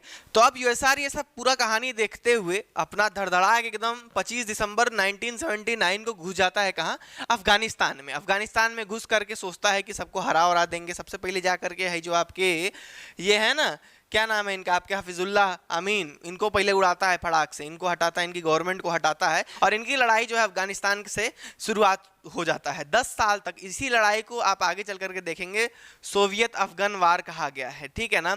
ये पूरा 10 साल तक चलता है, 1979 से लेकर के आपके 1989 तक। अब इसमें क्या होता है कि अफगानिस्तान को पैसा, सब हथियार वगैरह सब कुछ अमेरिका एकदम मस्त तरीके से फंड कर रहा था। वहाँ के जितने भी आपके धर्म के नाम पर लड़ने वाले लोग थे उनकी ट्रेनिंग वगैरह सब पाकिस्तान में हो जा रहा था। तो पूरा सिस्टम सब यूएसए जो है सब कुछ फंडिंग वगैरह कर रहा था। यूएसएसआर बमचिक धुलाता है आपके यहाँ अफगानिस्तान में। क्यों धुलाता है, क्योंकि यूएसएसआर क्या करता था, अपना ही कुल तोप टैंक वैंक मार ले करके जो आया था ये ऊपरा हेलीकॉप्टर से आता था, समझे ना। ये क्या करके आता था, ऊपरा हेलीकॉप्टर से आता था यहाँ पर लड़ने के लिए। और ये सब जब हेलीकॉप्टर से आते थे ना तो दाग देते थे सब कुल मिसाइल। अब जैसे देखिए पहाड़ी इलाका पूरा था, इन लोगों को एक्सपीरियंस था नहीं, यहाँ के जो सब भी जो लोग हैं उन सबको आइडिया था। तो पहाड़ पे हेलीकॉप्टर लेके आता था, अमेरिका दे दिया था मिसाइल, दाग देता था, हेलीकॉप्टर इनका उधिरा जाता था पटाख से, एकदम हवाई हो जाता था। ये सब पहाड़ पे छुप छुप के मारते थे। इतना मस्त तरीके से धोए सब यूएसएसआर को पूरे 10 साल में कि इनका पूरा जो है सिस्टम एक तरीके से गड़बड़ा गया, ठीक। तो अब 25 दिसंबर 1979 को ये आते हैं अफगानिस्तान में, हजीबुल्लाह आमीन को हटा देते हैं, ठीक है। अमेरिका अफगानिस्तान को पूरा फंड वगैरह भेज रहा था। अब देखो अफगानिस्तान के पास मॉडर्न मिलिट्री थी और वहाँ का जियोग्राफिकल कंडीशन भी अफगानिस्तान के ही साइड में था। यूएसएसआर वहाँ टिक नहीं पाता था, ठीक है। तो उसके बहुत सारा आर्मी वाला मेंबर जो है मर जाते थे। हेलीकॉप्टर से देख रहे हैं, हेलीकॉप्टर पे भालू बना करके हेलीकॉप्टर पूरा फोड़ फाड़ के तबाह करके गिराया हुआ है, बैठा हुआ है। उन सबके पास मिसाइल है, लड़ने में एकदम नानी याद आ गया आपकी यूएसएसआर के आर्मी वालों को। तो 10 साल तक 15 फरवरी 1989 तक ये पूरा सोवियत अफगान वार चला। और फिर जा करके 10 साल बाद यूएसएसआर अपना हार मोर करके अपने आर्मी को वापस झुट्ठे का शोर में गोड़ डाल करके तोड़ा है अपना टंगरी। यूएसएसआर कोई मतलब नहीं था, समझ रहे हैं। तो अपना चुप मार करके राजा बेटा की तरह 10 साल बाद अपना आर्मी को वापस बुला लेता है। तो देखो इस जो पूरा कहानी होता है ना, यूएसएसआर काबिल बनकर के घुसता है अफगानिस्तान में, इस सबको बोलते हैं सोवियत अफगान वार। इसके बारे में कुछ बातें ध्यान में रखना कि सोवियत अफगान वार जब आपका ये हाफिजुल्लाह आमीन जब कंट्रोल करने लगा था अफगानिस्तान के ऊपर, तो यूएसएसआर को लगा कि अरे यार हमारा कम्युनिज्म वाला आइडिया एक देश से चला जाएगा, अफगानिस्तान से चला जाएगा, ये चले जाएंगे सब यूएसए के अंडर में। तो ऐसा मत होने तो धड़धड़ा के घुस गए अपने उसको सिक्योर करने के लिए, क्योंकि कोल्ड वार चल रहा था। तो ये 10 साल तक युद्ध लड़ते हैं अफगानिस्तान से झूठ मूठ का, खूब मार खाते हैं सब, बमचिक हेलीकॉप्टर मार के उड़ा देता था। इस पूरे युद्ध में सोवियत अफगान वार में अफगानिस्तान को फंडिंग, ट्रेनिंग, मिलिट्री, आर्मी सारा सर सुविधा यूएसए प्रोवाइड कर दे रहा था। इसमें बैंड बजता है आपके यूएसएसआर का। चुपचाप 1789 में जो 1989 में लोग अपने घरे जो है निकल लेते हैं। इतना ध्यान रखिएगा आप लोग सोवियत अफगान वॉर के बारे में। ट्रेनिंग वगैरह सब कुछ पाकिस्तान में दिया करते थे लोग, ठीक। ये था पूरा सिस्टम सोवियत अफगान वार के बारे में। तो देखो अफगानिस्तान में हमने आपको कई पहलू बताए, ठीक है। कैसे कैसे पहले ब्रिटिश से कैसे बवाल हुआ, स्टार्टिंग में एकदम ब्रिटिश से बवाल हुआ। ब्रिटिश के हराने के बाद 19 अगस्त 1919 में फिर जाकर के इन लोगों का आपस में कुल मार पॉलिटिकल लफड़ा चला। फिर ये लोग जाकर के फंस जाते हैं कोल्ड वॉर में, दो देशों के फिर से चंगुल में फंस जाते हैं, यूएसए और यूएसएसआर के बीच में। इनके बीच में पड़ करके खूब घिसते पिटते हैं। यूएसएसआर इन पर फिर अटैक कर देता है, 10 साल तक अटैक चलता है, वापस चले गए। अब इसके बाद देखोगे कि यूएसए भी जो है इनके साथ लड़ाई करने आ जाता है अफगानिस्तान के साथ। अभी तक सपोर्ट कर रहा था ना, अभी यूएसए भी लड़ने आ जाता है। क्यों लड़ने आ जाता है, इसकी पीछे की भी एक कहानी हम आपको भी बताते हैं। उससे पहले देखिए हुआ क्या। अब यूएसएसआर तो चला गया आपके अफगानिस्तान से, तो अफगानिस्तान में कोई लीडर नहीं था। तो जो भी मुजाहिदीन थे वो कुल क्या किए, आपस में अपन टेरिटरी बांट लिए। क्या सर, हम यहाँ इतना दूर में हम रहेंगे, इतना दूर में तुम रहो, तुम हमारे में आओगे तो दाएं से रॉकेट दाग देंगे, उड़ जाएगा, खटिया तुम्हारा जान जाओ। ये वाला कंडीशन था वहां पर। कुल देख रहे हैं रॉकेट लॉन्चर लेके केहरो देख रहे हैं, कोनो कहीं गया है कुछ करने के लिए, उड़ा दिए, एकदम बूम से उड़ गया कुल। तो सिविल वार छिड़ गया, आपस में कुल बाज गए कि नहीं ये हमारा इलाका है, ये हमारा इलाका है, ठीक है। तो जितने भी मुजाहिदीन थे ये आपस में कुल बाजी बाजा कर लिए, और यहीं से सिविल वॉर, यानी कि देखो सिस्टम नॉर्मल सा है, आप अपने में युद्ध कर लेंगे, सिविल वॉर स्टार्ट हो जाएगा घर ही में। जब कुल भाई भीड़ रहे हैं, सिविल वार है। अब यहाँ पर सिविल वार स्टार्ट हो गया और इसी को नाम दिया गया अफगान सिविल वॉर। तो यहाँ से आपके अफगान सिविल वॉर का स्टार्ट हो जाता है। कुल आपस में मुजाहिदीन लड़ने लगे कि भाई हमारा इलाका है, हमारा इलाका, तो हमारे में आओगे तो रॉकेट लॉन्चर देखिए लिया है ना, दाग देगा। ये सब सिविल वार स्टार्ट हो गया। तो अफगान सिविल वार कब से कब तक होता है, 1989 से लेकर के 2001 तक, 10 साल तक आपका पूरा, 10-11 साल तक ये भी चलता है आपका अफगान सिविल वॉर। ये खत्म कैसे होता है, अब देखो, अब कंट्री में बवाल मचा हुआ है, खूब सिविल वार पे सिविल वार होए जा रहा है। तो यहाँ के जो सिविलियंस थे वो परेशान थे, वो सोच रहे थे यार हमको तो नहीं ढंग का लीडर मिले। अब लीडर है कौन, कौन है भाई लीडर, कौन आएगा हमारे देश को बचाने के लिए, मतलब कौन आएगा। तो ये भाई साहब आप नज़र में आते हैं। अब ये कौन है इसके बारे में आपको बताएं। ये जो स्टूडेंट ग्रुप था ना, जिसको तालिब बोला जाता था, वहाँ के स्टूडेंट ग्रुप को स्टूडेंट को तालिब कहा जाता था। ये वही शख्स है जो यूएसएसआर में तालिब के तरफ से जो अपना पूरा ग्रुप बनाया था ना, तालिबान वाला, भयंकर लड़ा था यूएसएसआर के खिलाफ। जो अमेरिका वाले कुल स्टूडेंटों को भड़काए थे ना कि तुम्हारा इस्लाम जो है खतरे में है, लड़ो, ये उन्हीं में से एक स्टूडेंट था जिसका नाम था मुल्लाह उमर मुल्लाह, आप इसको कह सकते हैं, इनका नाम था उमरुल्लाह। और इसने जो है बहुत क्रूअल था एक बंदा, बहुत एकदम जानिए कठोर टाइप का, बड़ी मार मारा। और उस यूएसएसआर के युद्ध में इसका एक आँख भी फूट गया, आप देख रहे हैं ना, एक आँख भी जो है इसका फूट गया पूरे उस युद्ध में। तब जो पब्लिक है, वहाँ के लोग हैं, इसको चुलते हैं कि अरे यार यही बंदा सही है, अब इसी को है जो यहाँ पर बुलाओ ताकि सिविल वार वगैरह खत्म होता है। तो ये बाद में जा करके अपना पूरा स्टूडेंट वाला एक ग्रुप बना लेता है जिसको आप तालिबान बोलते हैं, ठीक है। तो यही तालिबान का लीडर था, तालिबान यही बनाया।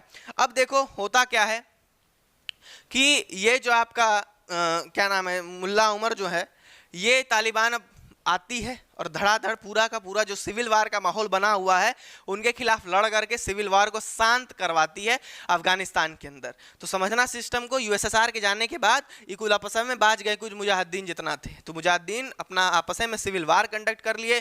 तो लोग भाई सोचे कि अब क्या होगा।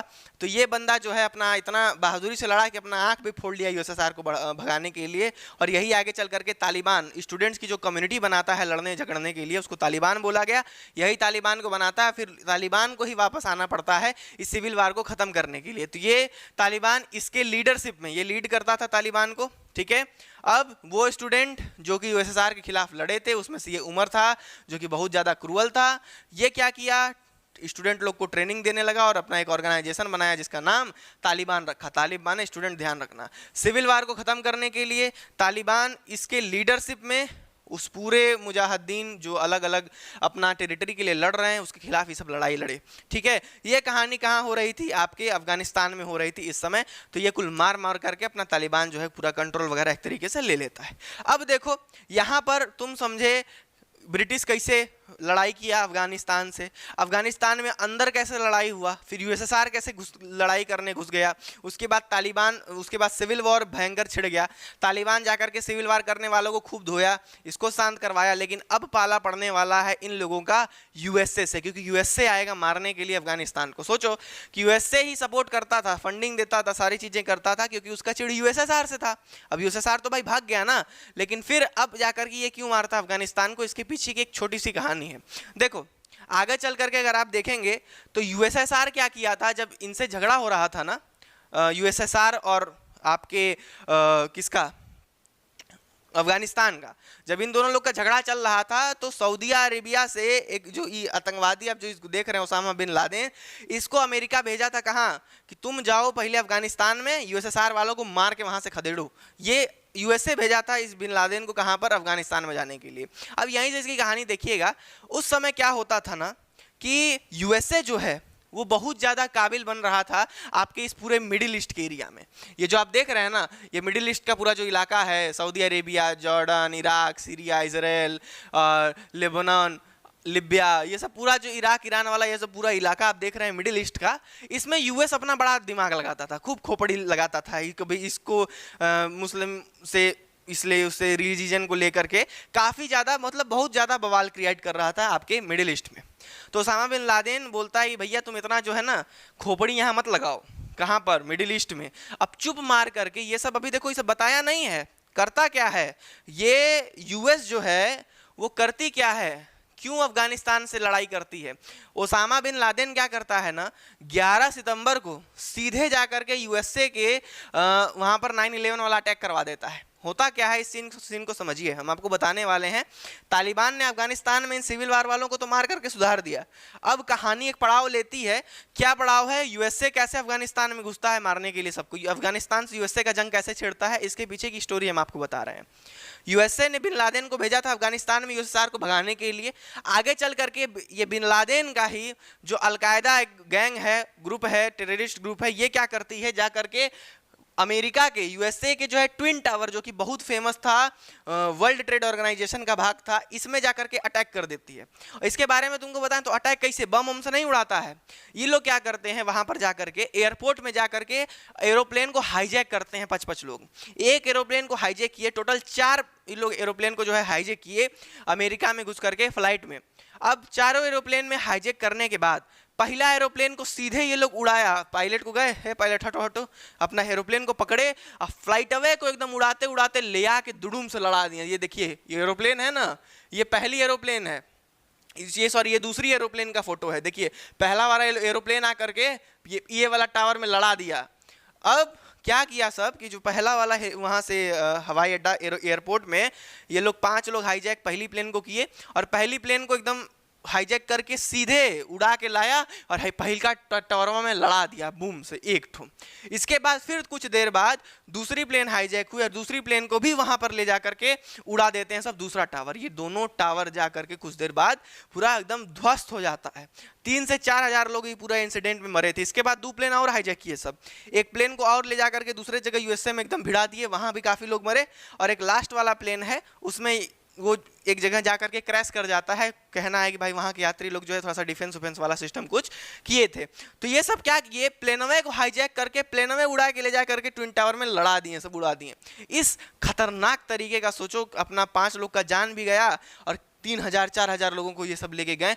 ये बहुत ही बवालिया चीज एक तरीके से अमेरिका की हिस्ट्री में हुआ था, बहुत भयंकर खतरनाक।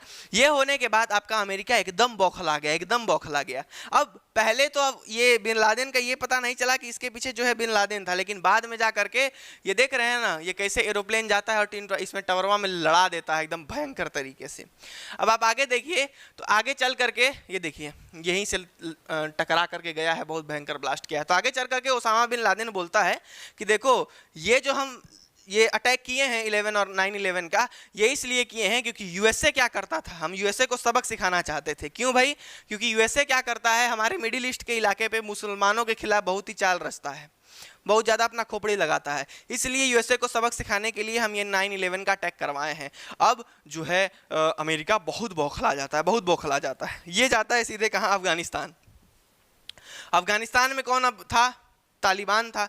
अफगानिस्तान में पहुंच के तालिबान से बोलता है कि देखो भाई तुम ओसामा बिन लादेन को छुपाओ, हमको दे दो, शांति से बवाल खत्म करते हैं। तालिबान बोला क्या हम नहीं जानते तुम्हारा ओसामा बिन लादेन कहाँ है, हमारे पास नहीं है। तालिबान प्रोटेक्ट कर रहा था ओसामा बिन लादेन को। अब सीधे सीधे यूएस से बोलता है कि देख भाई तालिबान हमको दे दो ओसामा बिन लादेन को, नहीं तो फिर हम जो है इन्वेड करेंगे तुम्हारे यहाँ आकर के, ये पूरा जो आतंकवादी का सिस्टम है ना इसको बहुत तरीके से ध्वस्त करेंगे। तालिबान बोला कर लो। तब जाकर के यूएसए अब ओसामा बिन लादेन की वजह से ये 9/11 के अटैक के बाद सीधे घुसता है, यानी कि 9/11 का अटैक होना ओसामा बिन लादेन के द्वारा, और यूएसए की एंट्री होती है अफगानिस्तान में धड़ाक से। ठीक है, बिन लादेन WTO पे और जो है अटैक करता है, 4 हाईजैक फ्लाइट को लेकर के क्रैश करवा देता है। रीजन वही बताता है कि भाई तुम मिडिल ईस्ट में बहुत ज़्यादा काबिल बन रहे थे अमेरिका, इसलिए तुमको सबक सिखाएं। तब इसके बाद अमेरिका बिन लादेन को तालिबान से डिमांड करता है, तालिबान रिफ्यूज़ कर देते हैं और फिर अमेरिका धड़ाक से अफगानिस्तान में घुसता है और वहाँ पे आर्मी उतार करके अमेरिका का भी उससे जो है 20 साल की लड़ाई जो है लड़ता है। कितना? 20 साल। बुश जो थे उस समय, जो वहाँ के जो है प्रेसिडेंट थे, उस समय ये लोग घुसते हैं यहाँ पर, एंट्री लेते हैं अफगानिस्तान में युद्ध करने के लिए। और इधर अभी 1 साल पहले 2021 में बाइडन के समय में अपने आर्मी को वो सब वापस ले जा करके आते हैं। ये भी आसान नहीं था, यहाँ पर भी खूब तालिबान वर्सेस इन लोगों का खूब जो है लड़ाई वगैरह चला। तो कुछ इस प्रकार से इस पूरे कहानी में अंत में जा करके अफगानिस्तान में बहुत लोग आए, लेकिन अंत में सब लोग वापस ही गए और अभी भी तालिबान का वहाँ पर पूरा सिस्टम आप लोग देख रहे हैं। और ये जाने वाला भी नहीं है, क्योंकि वहां का माहौल भी एक तरीके से ऐसा है, तालिबान अंततः एक तरीके से वहां पर स्टैब्लिश ही रहने वाला है। अब यूएसए भी वापस चली गई, यूएसएसआर भी वापस चली गई, उस समय ब्रिटिश भी वापस चला गया। तो यही पूरा कहानी आपके इस अफगानिस्तान वाले इलाका का था। समझ रहे हैं? तो ध्यान रखिएगा, ब्रिटिश से लेकर के अभी तक के पूरे कहानी को, इसको नोट भी जरूर कर लीजिएगा, ठीक। तो यही यूएसए भी यहाँ पर एंट्री लेता है, मारता है को अफगानिस्तान में खूब बवाल मचता है।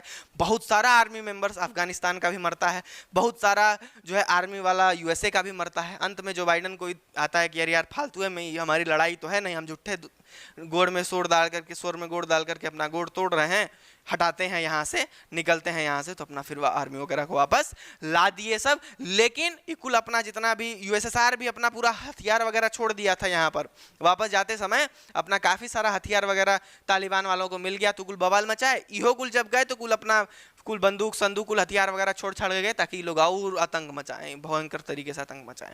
तो यही पूरा कहानी था आपके अफगानिस्तान का, आपके अफगान वार का, जिसको आप ध्यान में रखेंगे, ठीक। अब ये खत्म होता है यहाँ पर अफगानिस्तान वॉर। और अगला चीज जो आप यहाँ पर देखेंगे वो आपको थोड़ा सा हम ले चलेंगे अरब के साइड। ये देखो गुरु, यही वो अरब का पूरा इलाका है। फिर से हम यहीं पर वापस आते हैं। अभी आपको इससे पहले गल्फ वॉर के बारे में बताए थे, यहाँ पर इराक ने कुवैत के ऊपर जो है हमला किया था। उसके बाद हमने आपको अफगानिस्तान वॉर के बाद बताया। अब इसके अफगानिस्तान वॉर के बाद अब आप जब 2010 के साइड में आएंगे, ठीक है, ये सब 2000 के समय ये सब तो हो गया, 2001 से लेकर के फलाना ठिकाना। आप 2010 में जब आप घुसेंगे तब जाकर के अरब स्प्रिंग नाम का एक नया टॉपिक आपको देखने को मिलेगा, जो हमारा आपके एडेड टॉपिक का लास्ट टॉपिक है। अरब स्प्रिंग पे आते हैं, फटाफट से पहले आप इसको नोट कर लीजिए। इतना पहले आप फटाक से नोट कर लीजिए, फिर हम आपको अरब स्प्रिंग में लेकर के चलते हैं। समझ में आ गया ना अफगानिस्तान का पूरा सिस्टम? बस इसको बस ध्यान में रखिएगा, कुछ है नहीं, नोट कर लीजिएगा फटाक से। अब अगले टॉपिक के ऊपर बढ़ते हैं, जिसका नाम है अरब स्प्रिंग। देखो अरब स्प्रिंग, इस टॉपिक को क्यों कहा गया है? पहले तो ये आपका अरब वाला इलाका है पूरा।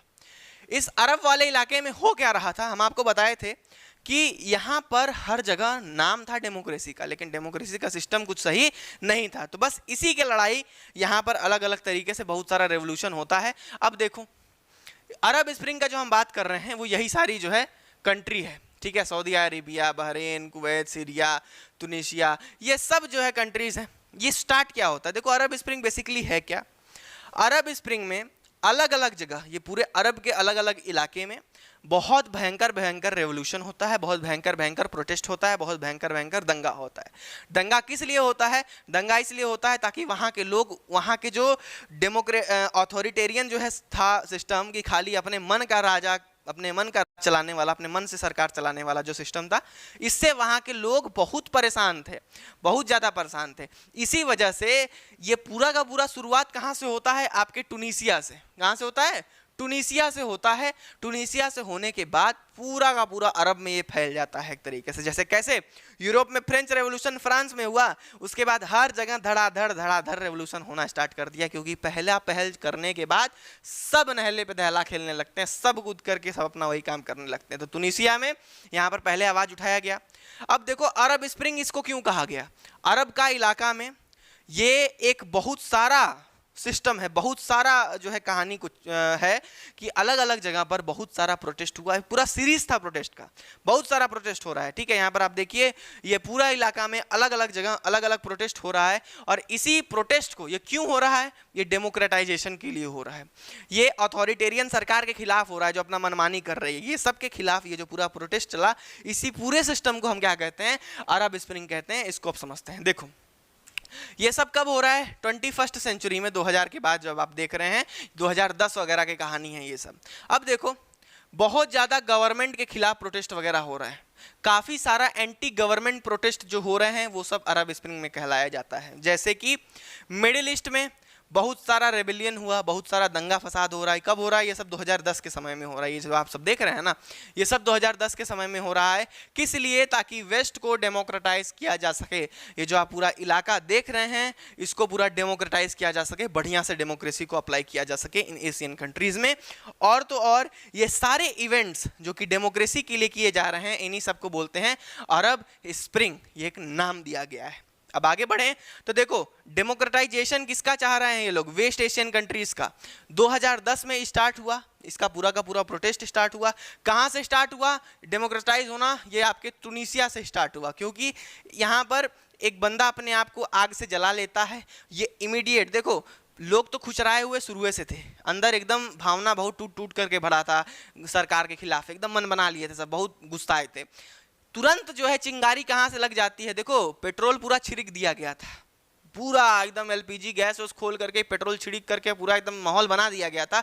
बस एक चिंगारी का ज़रूरत था आग लगाने के लिए, और ये चिंगारी तुनीसिया में बंदा आग लगा करके ही कर देता है। कैसे? वो बंदा बहुत ज़्यादा एक तरीके से करप्शन से मारा हुआ था, अभी वो हमको बताएंगे। वो अपने आप को जला लेता है, और जलाने के बाद जैसे मानो कि लोगों में ही एक आग लग जाती है और भयंकर प्रोटेस्ट होने लगता है। तुनीसिया में सबसे पहला प्रोटेस्ट होता है, मार के भंगी बना देते हैं सब वहाँ के पब्लिक लोग, और इसके बाद ही डेमोक्रेसी का पूरा कहानी हर जगह देखने को मिलता है। 2010 में तुनीसिया से ये स्टार्ट होता है।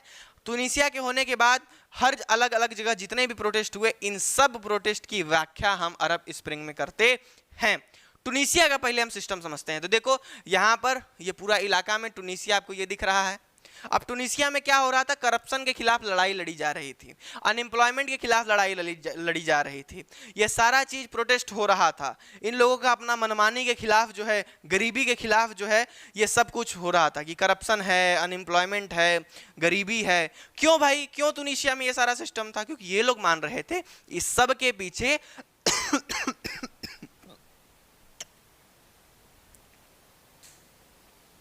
ये लोग मान रहे थे ये सब के पीछे, ये जो सरकार अपना मनमानी कर रही है, अथॉरिटेरियन सरकार है ना, अपने मन से जो चला रहा है, इस सब के पीछे वही एक कारण है। और इसीलिए ये सब बवाल मच रहा था। ये धीरे धीरे ये जो प्रोटेस्ट है, ये जो बात है, ये एक पॉलिटिकल मूवमेंट का रूप ले लेती है।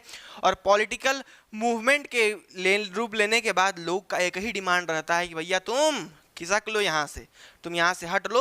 और यही, अच्छा कारण क्या था? ये खाली डिक्टेटरशिप वाला सिस्टम, ये जो अपना मनमानी कर रहे हैं ना गवर्नमेंट का, यही एकमात्र कारण था जिसकी वजह से सब फैला हुआ था। तो अब पब्लिक इनको भी सुधारेगी, कैसे सुधारती है इसको मिटा करके आगे देखते हैं। तो अरब स्प्रिंग में इतना ध्यान रखना कि पूरा इलाका में बहुत सारा प्रोटेस्ट वगैरह हो रहा था डेमोक्रेसी के लिए। क्या लोग मांग रहे थे? अनएम्प्लॉयमेंट से छुटकारा, गरीबी से छुटकारा, ये सब से जो है छुटकारा। कैसे, किसके कारण से? ये जो अथॉरिटेरियन सरकार है इसके वजह से, इसके खिलाफ ये सारा जो है सिस्टम हो रहा था। करप्शन के खिलाफ ये लोग लड़ना चाह रहे थे। तो इसको मिटाते हैं, आप लोग नोट करिए सारा सिस्टम को, फिर आगे बढ़ते हैं हम लोग। तो ये जो पूरी शुरुआत हुई आपके अरब स्प्रिंग में डेमोक्रेसी की डिमांड की, वो तुनीसिया से स्टार्ट हुई, हम आपको बताएं। तो यहाँ पर जो तुनीसिया में सारा सिस्टम स्टार्ट हुआ डेमोक्रेसी के डिमांड का, वो धीरे धीरे अरब में, बाकी के मुस्लिम कंट्रीज में, ये जो पूरा इलाका देख रहे हो अरब का, यहाँ भी फैलने लगा पूरे के पूरे वेस्ट एशिया में। अब यहाँ पर आपके होस्नी मुबारक थे जो कि इजिप्ट में पावर में थे, इजिप्ट में यहाँ पर आपके कंट्रोल कर रहे थे। यहाँ पर इजिप्ट में इनको को भी जो है 1979 से ही राज करते आ रहे थे, लेकिन ये भी यहाँ पर कोलैप्स कर जाते हैं। ये सब डेमोक्रेटिक प्रोटेस्ट की वजह से इनका सत्ता यहाँ से हट जाता है, क्योंकि डेमोक्रेसी का डिमांड अब काफ़ी ज़्यादा आ रहा था, लोग डेमोक्रेटाइजेशन की तरफ बढ़ रहे थे। अब अरब स्प्रिंग जो है, जो अरब स्प्रिंग का इन्फ्लुएंस है, जो अरब स्प्रिंग का असर है, वो बाकी की भी बगल बगल के जो है स्टेट्स में भी देखने को मिलता है। जैसे कहाँ? आपके यमन में, बहरीन में, लिबिया में, सीरिया में, ये सब जो आप बगल बगल का देख रहे हैं ना, यमन में, लिबिया में, सीरिया में, अलग अलग जगह पर भी ये जो है यहाँ का सिमिलर प्रोटेस्ट ही हर जगह जो है देखने को मिला। और इसका असर जो तुनीसिया में हुआ, लिबिया में भी देखने को मिला, इधर सीरिया में भी, इजिप्ट में भी, बगल यमन में भी, अलग अलग जगह पर जो है इसका असर हमें देखने को मिल रहा है। और पूरे रीजन में ही प्रोटेस्ट वगैरह एकदम धड़ाधड़ से स्टार्ट होने लगा है। अब थोड़ा सा बात कर लेते हैं कि इसका कारण क्या था, इस प्रोटेस्ट का कारण क्या था। भाई करप्शन वगैरह ये सब तो एक कारण थे ही, इसके ऊपर थोड़ा सा इसको विस्तार तरीके समझते हैं कि इस पूरे के पूरे अरब स्प्रिंग का कारण क्या क्या था, क्यों लोग भाई चिढ़े हुए थे, क्यों लोग जो है ये सब पूरा दंगा फसाद कर रहे थे। इसके हम लोग 3 कारण मुख्य तरीके से देखते हैं। एक इकोनॉमिक, दूसरा कुछ सोशल एक कॉजेज हैं, और तीसरा कुछ सडन कॉजेज हैं जिससे कहानी स्टार्ट हुई। इकोनॉमिक कॉजेज की बात करें तो देखो भाई ग्लोबल क्राइसिस चल रहा था, तेल का दाम गिर गया। अब चूंकि ये पूरा इलाका तेल की वजह से ही चलता है, बहुत ज़्यादा ही तगड़ा रिसोर्स यहाँ पर तेल है, तो भाई उसका प्राइस घट गया। प्राइस घटने के बाद जो खाने का प्राइस है वो बढ़ गया, अनएम्प्लॉयमेंट बढ़ गई, तो ये सब से ही परेशान थे लोग। ये पूरा इकोनॉमिक क्राइसिस हो गया, इनके अंदर ये भाव था ही था। और दूसरे पे आते हैं सोशल कॉजेज में क्या क्या थे। एजुकेशन और अवेयरनेस जो है हर जगह फैल रहा था, जिससे लोगों को पता था कि भाई पूरे दुनिया में क्या हो रहा है। डेमोक्रेसी का भाव आ चुका था, लोग जानते थे कि डेमोक्रेसी का क्या मजा है। अब पॉलिटिकल फ्रीडम का भी डिमांड काफ़ी ज़्यादा था। मीडिया और इंटरनेट ये सारी चीज़ों को काफ़ी बेहतरीन तरीके से एक्सपैंड करती है, पूरे वर्ल्ड भर में ये टेलीकास्ट होता है, सोशल नेटवर्क के तरीके से मैसेज अलग अलग जगह जाता है, तो इससे काफ़ी अलग अलग जो है जगह पर आपका असर पड़ता है, क्योंकि लोग जान रहे हैं कि बाकी के देशों में क्या हो रहा है, हर जगह कैसी सिस्टम है, हमारे यहाँ इतना बुरा क्यों है या फिर ऐसा क्यों है। तो ये सारे की वजह से जो है इसको सोशल नेटवर्क रेवोल्यूशन भी एक तरीके से कहा जाता है। ये काफ़ी कारण हो जाते हैं आपके सोशल कॉजेस के। अब अगर बात करें कि सडन क्या कॉज था, एकाएक तुरंत ऐसा क्या कारण हुआ जिससे कि तुरंत ये रेवोल्यूशन, ये तुरंत प्रोटेस्ट भयंकर तरीके से स्टार्ट हो गया, तो वही एक बंदा था जो कि तुनीशिया में था। कहाँ पर? तुनीशिया में। उसने अपने आप को खुद से जला लिया। वो करप्शन से बहुत ज़्यादा एकदम बहुत पीड़ित था, एक तरीके से बहुत परेशान था, और उसका नाम था मोहम्मद बौआज़िक। इसने क्या किया, अपने आप को सेल्फ भाई जला लिया, और ये सबके लिए ये एक स्ट्रीट हॉकर था आपके तुनीशिया का, करप्शन से काफ़ी ज़्यादा परेशान था, एक दिन अपने आप को आग लगा लेता है, और इसकी वजह से हर जगह एक तरीके का आग लग जाता है। समझ जाइए, इसका सुसाइड बहुत तगड़ा तरीके का एक कारण बनता है तुनीशियन रेवोल्यूशन की वजह से, और अरब स्प्रिंग इसके वजह से ही काफ़ी भयंकर तरीके से फैलता है। मेन मोटिव क्या है? डेमोक्रेसी के लिए, भाई डेमोक्रेटाइज करो, ये करप्शन वगैरह को हटाओ। अब ये अरब स्प्रिंग के होने के बाद क्या क्या बदलाव हमें देखने को मिलते हैं, पूरा का पूरा क्या क्या प्रभाव पड़ता है पूरे अरब पे, इसको थोड़ा समझ लेते हैं। सबसे पहले कि ये जो अथॉरिटेरियन रूलर्स थे ना, कहाँ कहाँ, तुनीशिया, लिबिया, इजिप्ट में, ये तुनीशिया, लिबिया और इजिप्ट में, ये तीनों जगह पे जो अपने मनमानी कर रही थी सरकार, जो अपना अथॉरिटी बस चला रही थी, अपना मतलब बस अपने सुनना है, अपने जोतना है, दूसरे का बात को नहीं सुनना है, उसको हटाती है सबसे पहले, तो वो लोग रिमूव हो जाते हैं। दूसरा क्या, इस सब को देखते हुए यहाँ पर आप देखिए, ये जो बहरेन है वो देखता है कि अरे यार इन लोगों का तो इतना बुरा हाल हो गया है, कहीं हमरो ना ऐसा हलवा कर दें सब, तो इसके वजह से ये अपने लोगों को सोशल और इकोनॉमिक राइट्स ग्रांट कर देता है। आगे बढ़ के बात करें तो इसके बाद अलग अलग जगह पर पब्लिक पॉलिटिकल स्फीयर बनने लगे, जहां पर लोग खुल करके पॉलिटिक्स को पब्लिक प्लेसेस पे डिस्कस कर सकते थे। नहीं तो पहले बहुत ज़्यादा ही इसका प्रतिबंध लगा हुआ था। ये रेवोल्यूशन के बाद, प्रोटेस्ट के बाद अलग अलग जगह पर बैठक होने लगा। नहीं देखते हैं आज के समय में, जहाँ चाय पिया जाता है वहाँ लोग कैसा बांस करते हैं कि मोदी जी ऐसे हैं, अखिलेश यादव ऐसे हैं, मायावती ऐसे हैं, और वहाँ पे करते हैं ना तो गर्दनवा उड़ा देते सब। लेकिन अब इन लोगों को छूट मिल गया, इस हिसाब से सिस्टम है। अब आगे बात किया जाए तो अरब स्प्रिंग से क्या पूरे वर्ल्ड पे असर पड़ता है। अरब स्प्रिंग को ही एक तरीके से बहुत ही बढ़िया अटेम्प्ट माना जाता है डेमोक्रेसी के तरफ जाते हुए। ये पूरा कहानी आपके अरब स्प्रिंग का था। तो साइड हट रहे हैं, आप इसको पॉज करके थोड़ा सा नोट कर लीजिए।